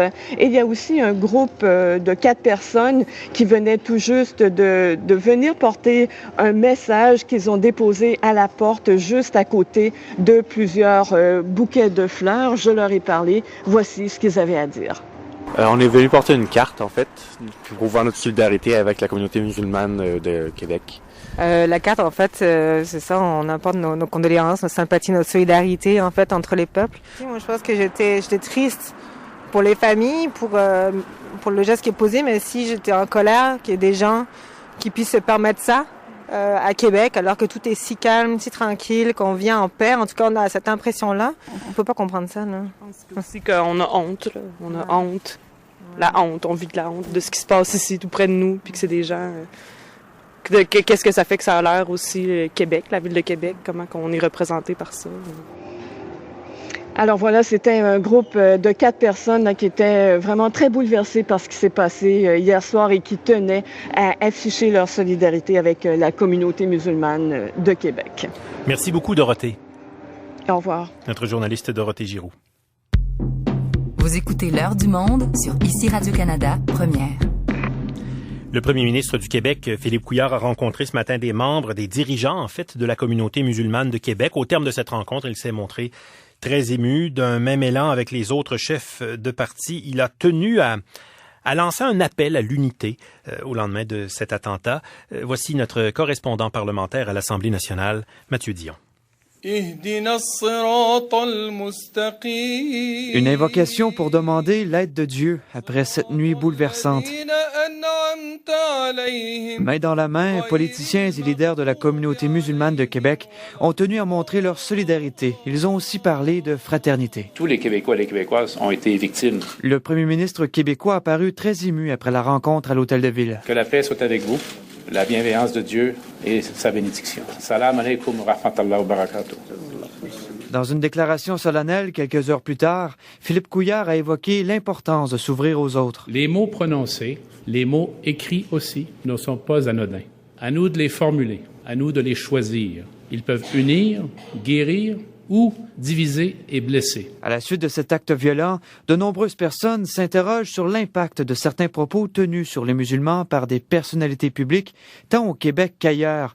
Manon Massé de Québec solidaire. On envoie un message que la différence mérite d'être bannie. Et malgré l'attentat, les partis d'opposition croient que le débat sur la laïcité a encore sa place. Chaque attentat complique les choses. Pour Jean-François Lisée, le chef péquiste, c'est une question d'équilibre. Il ne faut jamais laisser les gens violents prendre en otage la capacité d'une société de débattre. Le chef de la CAQ, François Legault, privilégie aussi le débat et ne croit pas qu'il existe un courant islamophobe dans la province. Un courant, non. Qui est des actes, oui. Tous s'entendent pour dire qu'une réflexion s'imposera, et ce, bien après le choc de cet attentat. C'était un reportage de Mathieu Dion, à Québec. 6 people were killed, at least 8 people injured during this attack, which took place during a time of prayer at the Quebec Islamic Cultural Center. Bruno Duvis. 19h30 hier soir à Québec, heure de la dernière prière dans la mosquée du quartier Sainte-Foy, à l'ouest de la ville. 2 hommes cagoulés font irruption. Ils tirent sur les fidèles. Il y avait... A shooting at a mosque outside Quebec City in Canada has left 6 people dead and 8 injured. Bien sûr, l'attaque terroriste contre le Centre culturel islamique de Québec a fait le tour du monde. Notre collègue Frédéric Nikoloff vient donc nous présenter des réactions qu'il a glanées pour nous un peu partout sur la planète. Réaction tout d'abord du pape François à Rome, Frédéric. Oui, Jean-Sébastien, le pape s'est entretenu avec le cardinal Gérald de Cyprien Lacroix, c'est l'archevêque de Québec. Il lui a exprimé ses condoléances après l'attentat. Le pape a souligné l'importance de rester dans ces moments tous unis dans la prière, chrétiens et musulmans. Le cardinal Lacroix, qui était d'ailleurs en visite à Rome, est rentré en urgence au Canada. Par ailleurs, le Conseil pontifical pour le dialogue interreligieux a appris avec une profonde tristesse et indignation l'attentat odieux perpétré contre des fidèles musulmans recueillis en prière à Québec dans leur lieu de culte. Avec ce geste insensé ont été violés la sacralité de la vie humaine et le respect dû au lieu de culte qui l'accueillait.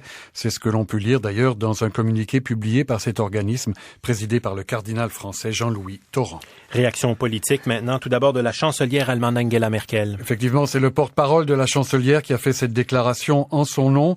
Si les tueurs avaient l'intention d'opposer des gens de foi différentes les uns aux autres ou de les diviser, ils ne doivent pas réussir et ne réussiront pas. Évidemment, lorsqu'il disait les tueurs, c'est simplement parce qu'à l'époque, on ne savait pas encore qu'il y avait seulement un suspect. À la Maison-Blanche, le président Donald Trump a réagi. Eh oui, le président Trump qui a transmis ses condoléances au premier ministre Justin Trudeau lors d'une conversation téléphonique. Des condoléances adressées également à la population canadienne et il a offert toute l'aide jugée nécessaire.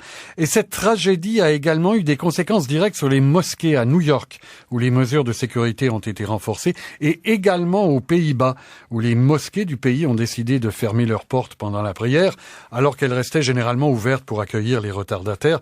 C'est une décision prise en lien direct avec les événements de Québec. Et dans 1 mois et demi, rappelons-le, les Néerlandais iront aux urnes pour des élections législatives très attendues où le député anti-islam Geert Wilders est en tête de tous les sondages depuis plusieurs mois. Merci beaucoup, Frédéric. Merci. À Paris, des étudiants québécois ont organisé une cérémonie en hommage aux victimes des attentats de Québec. Une 50aine de personnes se sont rassemblées à la place du Québec dans le quartier Saint-Germain-des-Prés. Ils ont observé 1 minute de silence en allumant des bougies devant les drapeaux du Québec et du Canada qui étaient déployés au sol. Stéphanie Touga est étudiante en droit à l'Institut Sciences Po. Elle est l'une des organisatrices de l'événement. On prenait pour acquis que le Québec est à l'abri de ce genre d'attentats. Puis on se demandait qu'est-ce qu'on pouvait faire. On se sentait très impuissant. Puis on s'est dit, bon, très bien, on va prendre à bras le corps ce qui se passe et on va essayer de faire un événement pour permettre aux Québécois, mais également aux citoyens du monde qui sont à Paris, qui veulent venir témoigner leur solidarité et surtout envoyer un message d'espoir dans ces temps sombres quand il y a des attentats chez nous, de dire, on refuse en fait le discours de haine, on refuse le discours de racisme, on refuse le discours de discrimination. Puis c'est pour ça qu'il y a une 50aine de jeunes qui sont présents ce soir. Stéphanie Touga, étudiante en droit à Paris et l'une des organisatrices de ce rassemblement à la place du Québec. De nombreux messages de sympathie ont été exprimés par la classe politique française tout au long de la journée. Le président de la République, François Hollande, a dénoncé l'attentat qu'il a qualifié d'odieux. La maire de Paris, Anne Hidalgo, a annoncé que la tour Eiffel allait s'éteindre à minuit. Donc, la tour Eiffel s'est éteinte à 18h, heure de l'Est, pour adresser un message fraternel à l'ensemble de la population du Québec et de partout au Canada. Voilà donc pour ces réactions en provenance d'outre-Atlantique. Je retrouve à Sherbrooke David Morin, co-directeur de l'Observatoire sur la radicalisation et l'extrémisme violent et professeur de sciences politiques à l'Université de Sherbrooke. J'ajouterais chercheur. Vous êtes un chercheur, Monsieur Morin, et je veux le souligner parce que vous déposiez aujourd'hui même un document, un dossier pour la création d'une chaire UNESCO en prévention de la radicalisation et de l'extrémisme violent. Pourquoi une chaire de recherche là-dessus? Oui, absolument. C'est un peu l'ironie du sort. Oui. Donc, vous vous souviendrez que le gouvernement du Québec avait annoncé qu'il soutenait la création de cette chaire UNESCO en marge du colloque de l'UNESCO à Québec. Justement, il y a maintenant près de 3 mois, fin octobre, début novembre. Et donc, on a avancé avec des collègues d'autres universités du Québec, francophones, anglophones, avec des origines extrêmement diverses et variées. On a décidé donc de mettre sur pied une chaire dont l'objectif est à la fois de faire de la recherche-action, mais de soutenir des projets en matière de prévention de la radicalisation. Et écoutez, l'idée de départ est de dire qu'aujourd'hui, les pouvoirs publics et les chercheurs s'entendent unanimement pour dire que la solution sécuritaire a atteint ses limites et que donc il faut maintenant investir dans la prévention en matière d'éducation, dans les services sociaux, pour finalement ouvrir des espaces de dialogue avec notamment la jeunesse, mais pas seulement, entre la jeunesse aussi et les autres générations, et combattre les discours haineux. Ça, c'est un des premiers éléments. Et le deuxième élément, qui me semble encore plus important aujourd'hui, c'est de dire on est en train de mettre aussi pas mal d'argent à droite et à gauche, et il faut évaluer quelles sont les meilleures pratiques en matière de prévention. Qui fait quoi? Comment est-ce qu'on le fait? Comment est-ce qu'on mesure l'efficacité? Qu'est-ce qui fonctionne? Qu'est-ce qui ne fonctionne pas? Donc c'est extrêmement concret, et effectivement, on a réussi à obtenir le soutien, je pense, de 25 institutions à l'extérieur du pays. Oui, parce que qui dit recherche des meilleures pratiques dit nécessairement dialogue international. Oui, absolument, tout à fait, et on est à ce niveau-là à peu près. En fait, tous les continents sont représentés avec des gens qui travaillent sur les mêmes choses. Beaucoup d'organisations non gouvernementales qui donc travaillent auprès de la société civile. Et je pense que c'est fondamental de comprendre que pour contrer l'extrémisme violent, il faut investir maintenant pour éviter que la situation ne se dégrade. C'est effectivement, le risque est modéré au Québec. Effectivement, le Québec n'a pas l'histoire d'autres pays européens, mais néanmoins, très clairement, aujourd'hui, on sent une montée des extrémismes violents, et pas seulement du reste de l'extrême droite. Le djihadisme violent a frappé aussi le Québec, et donc c'est à mon avis fondamental de prendre de l'avance par rapport à d'autres pays où les pouvoirs publics n'ont pas su finalement canaliser cette espèce de radicalité vers des formes beaucoup plus positives comme le militantisme politique et autres, et où finalement la situation s'est dégradée. Et nous sommes dans un monde, on le dit maintenant, le monde n'a jamais été aussi petit, aussi connecté, où il est si facile de glisser au fond. Absolument. Et je pense qu'un des éléments important, c'est de renforcer l'esprit critique, parce que on s'aperçoit que finalement les discours extrémistes surfent sur des idées préconçues toutes faites que les gens ont envie de comprendre, mais qui ne reposent rarement sur des faits. Et là d'ailleurs, il y a plusieurs projets à l'heure actuelle dans lesquels moi je suis impliqué. Je vais pas rentrer dans le détail, mais notamment avec le milieu scolaire, où on fait effectivement, on va dans les cégeps, dans les écoles secondaires, et où on discute de sujets de société qui sont des sujets de société difficiles, dont c'est pas simple de parler, mais où on essaye d'ouvrir un espace de dialogue avec les jeunes pour discuter d'enjeux qui les touchent, et sans évaluation, sans rien, où ils peuvent vraiment exprimer ce qu'ils ont sur le cœur. Et je pense que ça, c'est fondamental, de pas bannir certaines paroles, d'accepter d'engager le dialogue. Et inversement aussi, je pense qu'il faut le faire, et ça c'est un autre projet qu'on a actuellement à Sherbrooke, beaucoup plus axé sur le dialogue interculturel, où finalement les communautés peuvent se rencontrer ensemble. Donc ça, ce sont beaucoup de projets. Il y a déjà beaucoup d'organisations, il y a beaucoup de milieux qui travaillent sur ces questions-là, qu'il faut un peu recalibrer sur cette question de l'extrémisme violent, mais qui sont déjà opérationnels. On aura l'occasion de s'en reparler, je l'espère, des travaux de cette chaire de recherche UNESCO en prévention de la radicalisation et de l'extrémisme violent. On se reparlera plus tard de l'enquête en cours. J'aimerais avoir vos observations là-dessus. Monsieur Morin, merci beaucoup et à plus tard. Parfait, à plus tard. Pour nous écrire par courriel, adresse courriel heure-du-monde@radio-canada.ca. Parmi les nombreuses réactions à cette tragédie de Québec, il y a bien sûr ces réactions qui nous viennent des principales communautés religieuses. Notre journaliste Marie-France Abastado s'y est intéressée. Alors, vous avez parlé à plusieurs personnes aujourd'hui, donc, de ces communautés, Marie-France? Oui, d'abord à quelqu'un de la communauté musulmane, confession directement touchée par cette tuerie. L'imam Omar Koné de la mosquée Al-Iman à Montréal nous a fait part du réconfort qu'il a ressenti, un peu grâce à la solidarité manifestée par bien des gens aujourd'hui. Nous avons senti cette vague de soutien, de sensibilité de la population en général, de tout horizon, à travers les dignitaires, mais également les appels, les amis, les connaissances, les visites, même à la mosquée. Des gens sont venus simplement frapper pour apporter des fleurs ou venir donner leur message de sympathie. Je crois qu'aujourd'hui, tout le monde est uni pour dénoncer cela, et tout le monde est uni de cœur. Et à sa communauté, Jean-Sébastien, l'imam Koné a aussi voulu dire qu'il ne fallait pas se laisser abattre par la tristesse ou l'anxiété, et a-t-il ajouté surtout pas par la peur, même si à son avis, quelles que soient les motivations du tueur, il est très clair que le climat ambiant, entre autres les directives de Donald Trump sur l'immigration des musulmans aux États-Unis, mais aussi ici les débats au Québec là ces dernières années, tout ça rendrait la communauté musulmane plus vulnérable. Cette peur est vécue par les musulmans partout aujourd'hui dans le monde, et ce que nous avons vu comme attentat hier était d'une façon malheureusement prévisible, parce qu'il y a un discours ambiant qui est très peu tolérant et qui court en arrière-plan. Donc je crois que la communauté est rassurée de voir que l'ensemble des acteurs de la gouvernance en solidarité se sont levés aujourd'hui pour dénoncer cela. Mais il faut prendre un peu plus de responsabilité à regarder le discours ambiant qui, malheureusement, au nom d'une certaine liberté d'expression, il y a toujours un appel un peu à la xénophobie ou à l'islamophobie ou à l'exclusion dans une société pluraliste. Et nous le vivons à chaque fois qu'il y a des déclarations politiques, que ce soit au provincial ou au fédéral ou même chez nos voisins du Sud, contre la communauté musulmane d'une certaine façon, qu'on le veuille ou qu'on ne le veuille pas.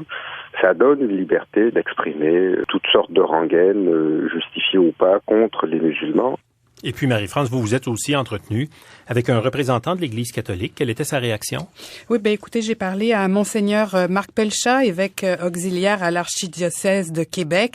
Sa réaction, comme tout le monde, évidemment, c'est une grande tristesse. Voici le message qu'il avait à transmettre à la communauté musulmane du Québec. Ce sont d'abord des mots de solidarité, de profondes condoléances. Nous partageons leur tristesse. C'est un événement sans nom, une tragédie sans nom qui vient de se produire. Et donc, nous partageons profondément cette tristesse-là. Nous sommes très solidaires parce que nous, comme catholiques, nous favorisons la diversité religieuse, le respect des différences dans nos croyances et la recherche de la paix qui est commune à toutes nos religions, à nos foi, qui, au-delà de leurs différences, recherche une vie pacifique, l'harmonie entre les personnes, entre les nations, entre les peuples, entre les communautés.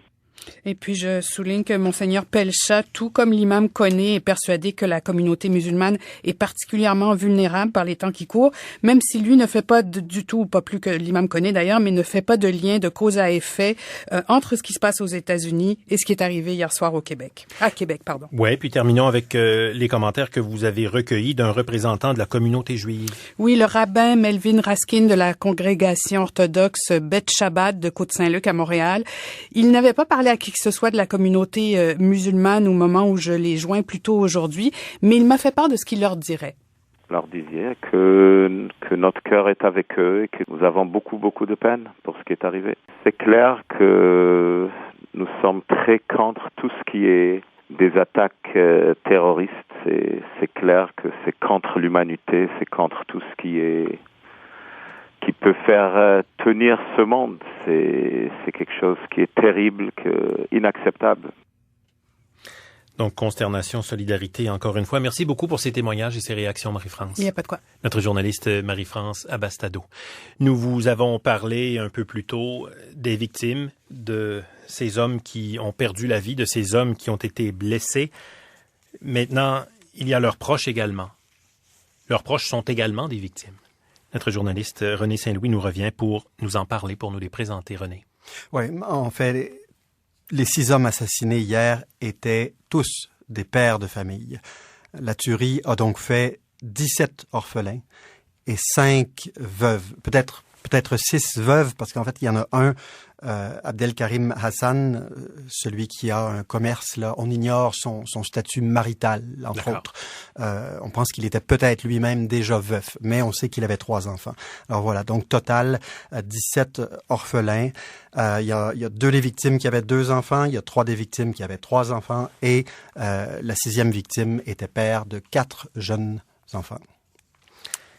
Donc, 17 orphelins. Est-ce que des ressources dans les écoles de Québec où ces enfants allaient là en classe, bien sûr, ont été déployées? Oui, parce que outre les orphelins, il y a des enfants qui ont perdu un oncle.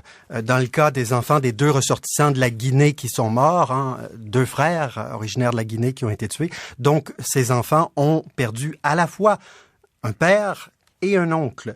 Et donc aussi beaucoup d'enfants, surtout de la commission scolaire des découvreurs à Québec, ont un ami dont le père est mort. Alors, c'est un premier contact pour beaucoup d'enfants avec la mort. Alors, évidemment, des ressources ont été déployées. Et on va écouter tout de suite le directeur adjoint de la commission scolaire, Mario Plante. Il y a des jeunes qui ne veulent pas venir à l'école, qui sont craintifs, qui ont peur. Il faut comprendre que ces jeunes-là, il y en a certains qui ont vécu des situations à peu près similaires dans leur pays d'origine, qui arrivent ici en espérant avoir un certain niveau de sécurité. Et là, c'est un peu difficile, évidemment, on peut comprendre. Alors, psychothérapeutes, travailleurs sociaux, beaucoup de ressources ont été déployées aujourd'hui dans des écoles de Québec, particulièrement à la commission scolaire des découvreurs. Merci beaucoup, René. Au plaisir. Bien, justement, parlons des conséquences sur le plan psychologique à prévoir pour les victimes dont René vient de nous parler, pour les témoins de l'attaque, pour l'ensemble de la communauté musulmane de Québec, même du Québec, et pour toute autre personne au Québec ou au Canada qui pourrait se sentir atteint profondément là au point où une aide est nécessaire. Alors, pour en parler, je joins Christophe Fortin. Il est chercheur au Centre d'études sur le trauma de l'Institut universitaire en santé mentale de Montréal. Bonsoir, Monsieur Fortin. Bonsoir. Au plan individuel, tout d'abord, quels sont les symptômes à surveiller chez les victimes, les témoins de l'attaque d'hier soir? Alors, on peut s'attendre à ce que dans les prochains jours, on puisse remarquer chez ces gens-là, évidemment, là, le sentiment là, de panique qui peut encore être présent, donc de fortes palpitations cardiaques, un sentiment d'angoisse, la difficulté de sommeil. Donc, au cours, je vous dirais, là, des prochains jours, il faut définitivement jeter un œil là, sur ces symptômes. Il faut pas oublier que les intervenants là sur la scène de crime, les policiers, les ambulanciers, eux aussi, peuvent avoir subi un choc qui mènera à un stress post-traumatique. Définitivement, je vous dirais que tous les gens qui ont été impliqués, et votre invité le mentionnait tantôt, que ce soit les membres de la famille des victimes ou également les gens qui sont intervenus, les policiers, l'escouade tactique, les ambulanciers. Alors évidemment, tous ces gens-là sont à risque de développer un trouble de stress post-traumatique dans les semaines qui suivent. Ouais. Il y a les proches des victimes. Les proches des victimes seront bouleversés, mais peuvent devenir également une ressource d'aide, peuvent réconforter. Je vous dirais, là, les proches ont un double rôle. À la fois, ils peuvent eux-mêmes devenir victimes, mais également, ils peuvent être une source de soutien là, très importante. Donc, le soutien social, je vous dirais, là, est la principale source là, pour prévenir le trouble de stress post-traumatique. Donc, si on est disponible émotionnellement, si on s'assure, on ne veut pas forcer les gens à parler. Ce qu'on veut, par exemple, c'est qu'ils sachent qu'on est disponible pour eux s'ils en ont besoin. Et évidemment, il faut être attentif aux différents symptômes là, qu'on mentionnait tantôt et ne pas hésiter à référer ces gens-là vers des ressources professionnelles si le besoin s'en fait sentir. Ouais. Et là, j'écoutais René me parler des ressources déployées dans les écoles.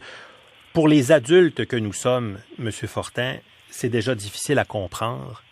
Comment on explique, comment on réconforte un enfant? Comment on réconforte un enfant? Alors, évidemment, là, pour réconforter un enfant, là, il y a différentes stratégies. La plus simple, là, c'est d'être, bien entendu, de très sincère, très authentique. Répondre simplement là, à ses questions. Donc, on n'a pas besoin là, d'entrer dans un scénario là, catastrophe avec lui. Mm-hmm. Donc, on doit assumer notre rôle de parent, bien entendu, et se faire là, tout à fait rassurant. Si c'est des questions que l'enfant pose à lesquelles on ne se sent pas à l'aise pour répondre, alors définitivement, une fois de plus, là, il faut diriger l'enfant vers les ressources appropriées. Et comme ça a été mentionné, ces ressources-là seront disponibles dans le milieu scolaire. Et j'espère qu'elles le seront sur une durée là, de plusieurs mois. Parce que, je vous dirais, le trouble ou les difficultés, là, bien entendu, là, vont être très vives au cours des prochaines semaines. Et on peut penser que là, ces symptômes-là peuvent se maintenir dans le temps, là, facilement pendant une année complète. Ah oui? Définitivement.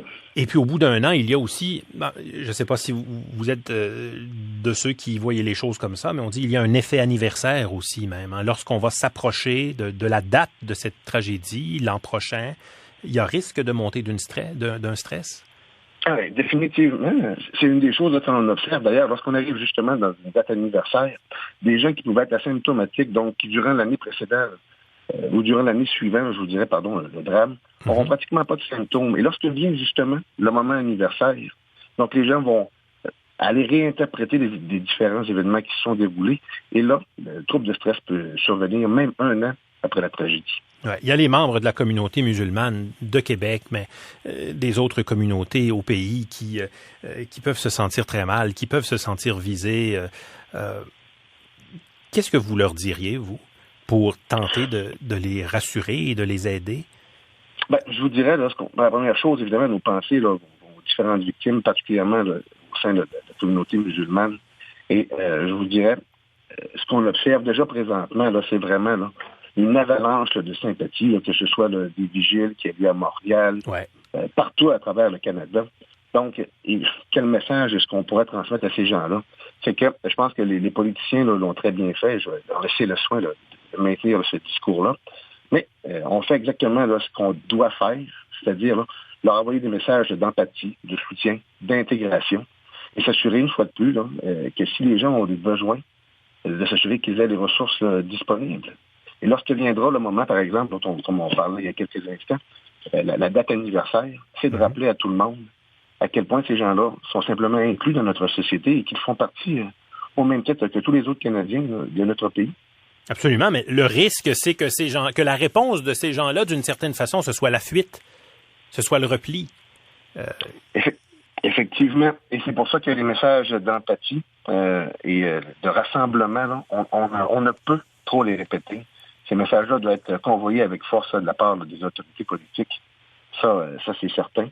Et il faut également mentionner que lorsqu'on parle des différentes communautés culturelles, leur intégration n'est pas toujours une chose facile, mais il y a beaucoup de moyens pour la faciliter.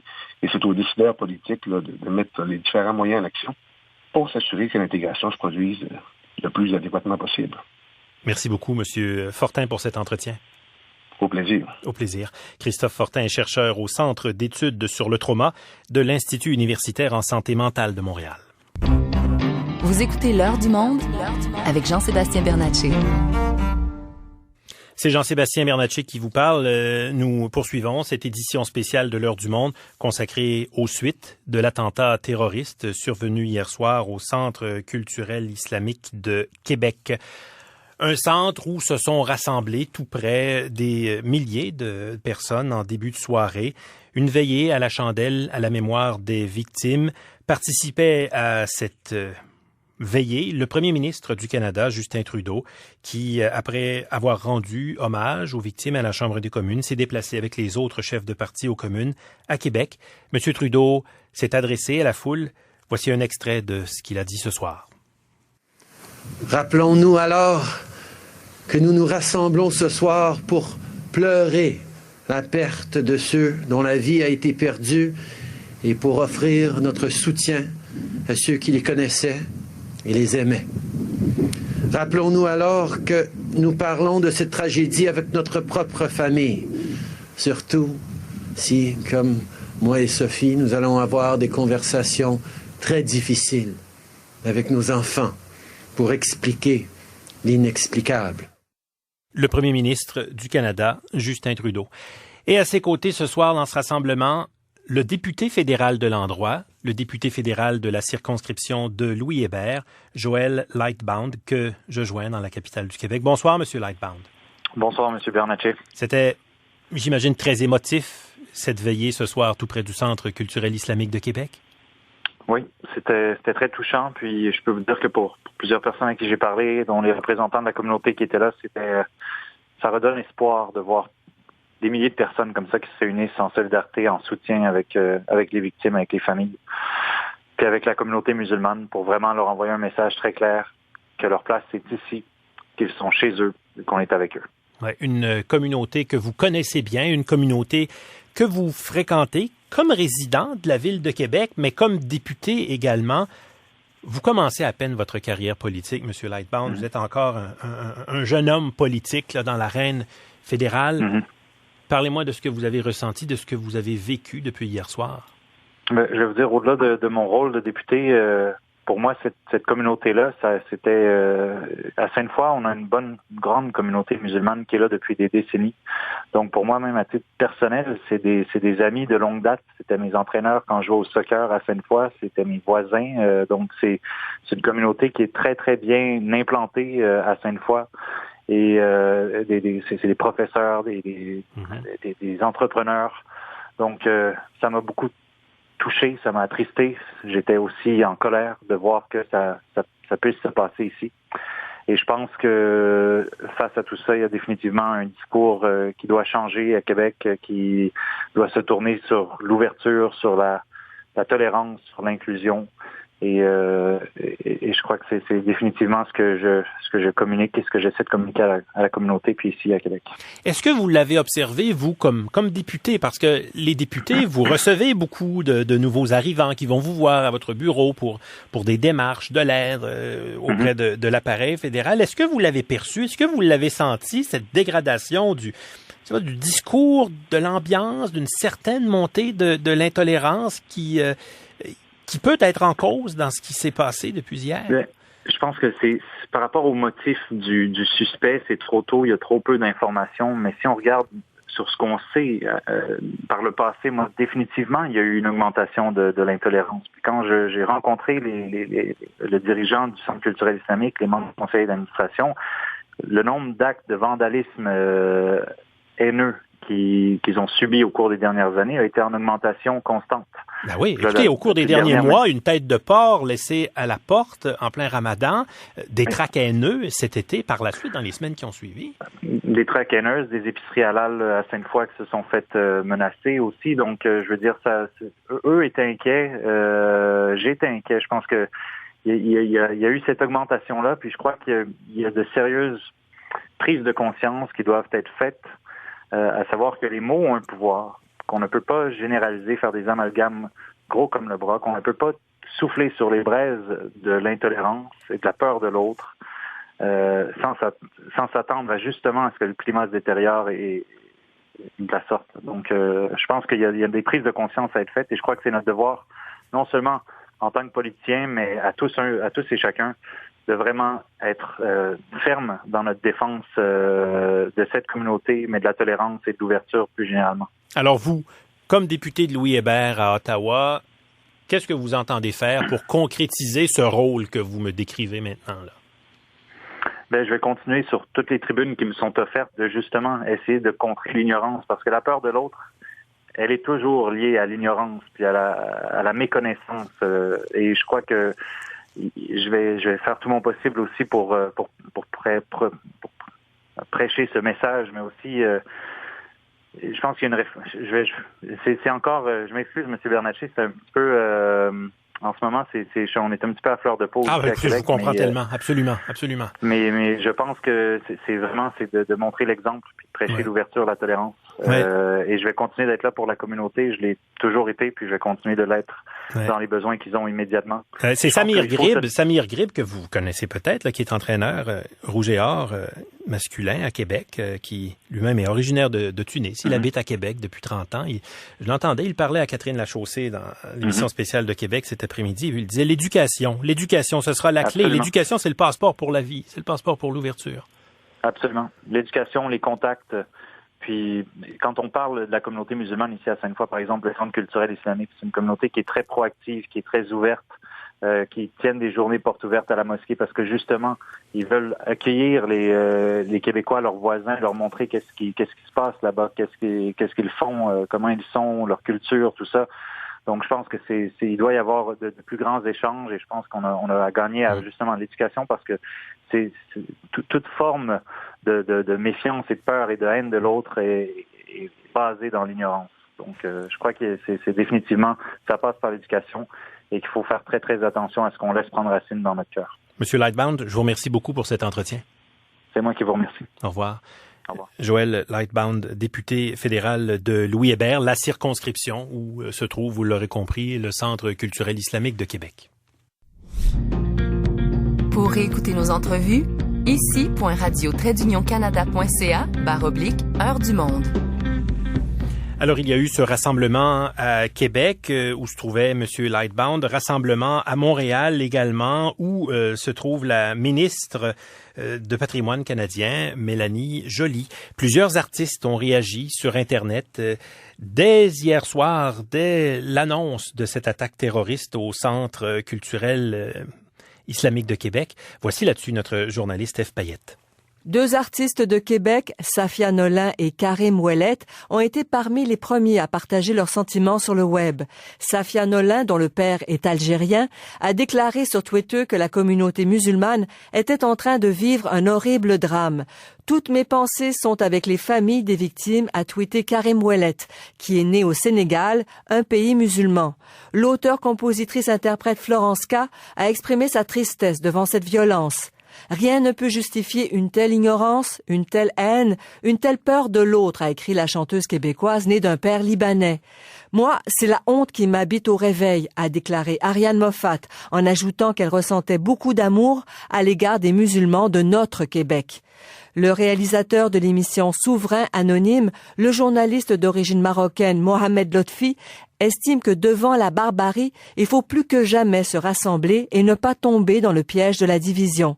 À Québec, le musée de la civilisation propose une veillée virtuelle. Sous le mot-clic « Tous unis », les internautes sont invités à partager une photo d'eux avec une source de lumière, symbole d'espoir, de solidarité et de vie.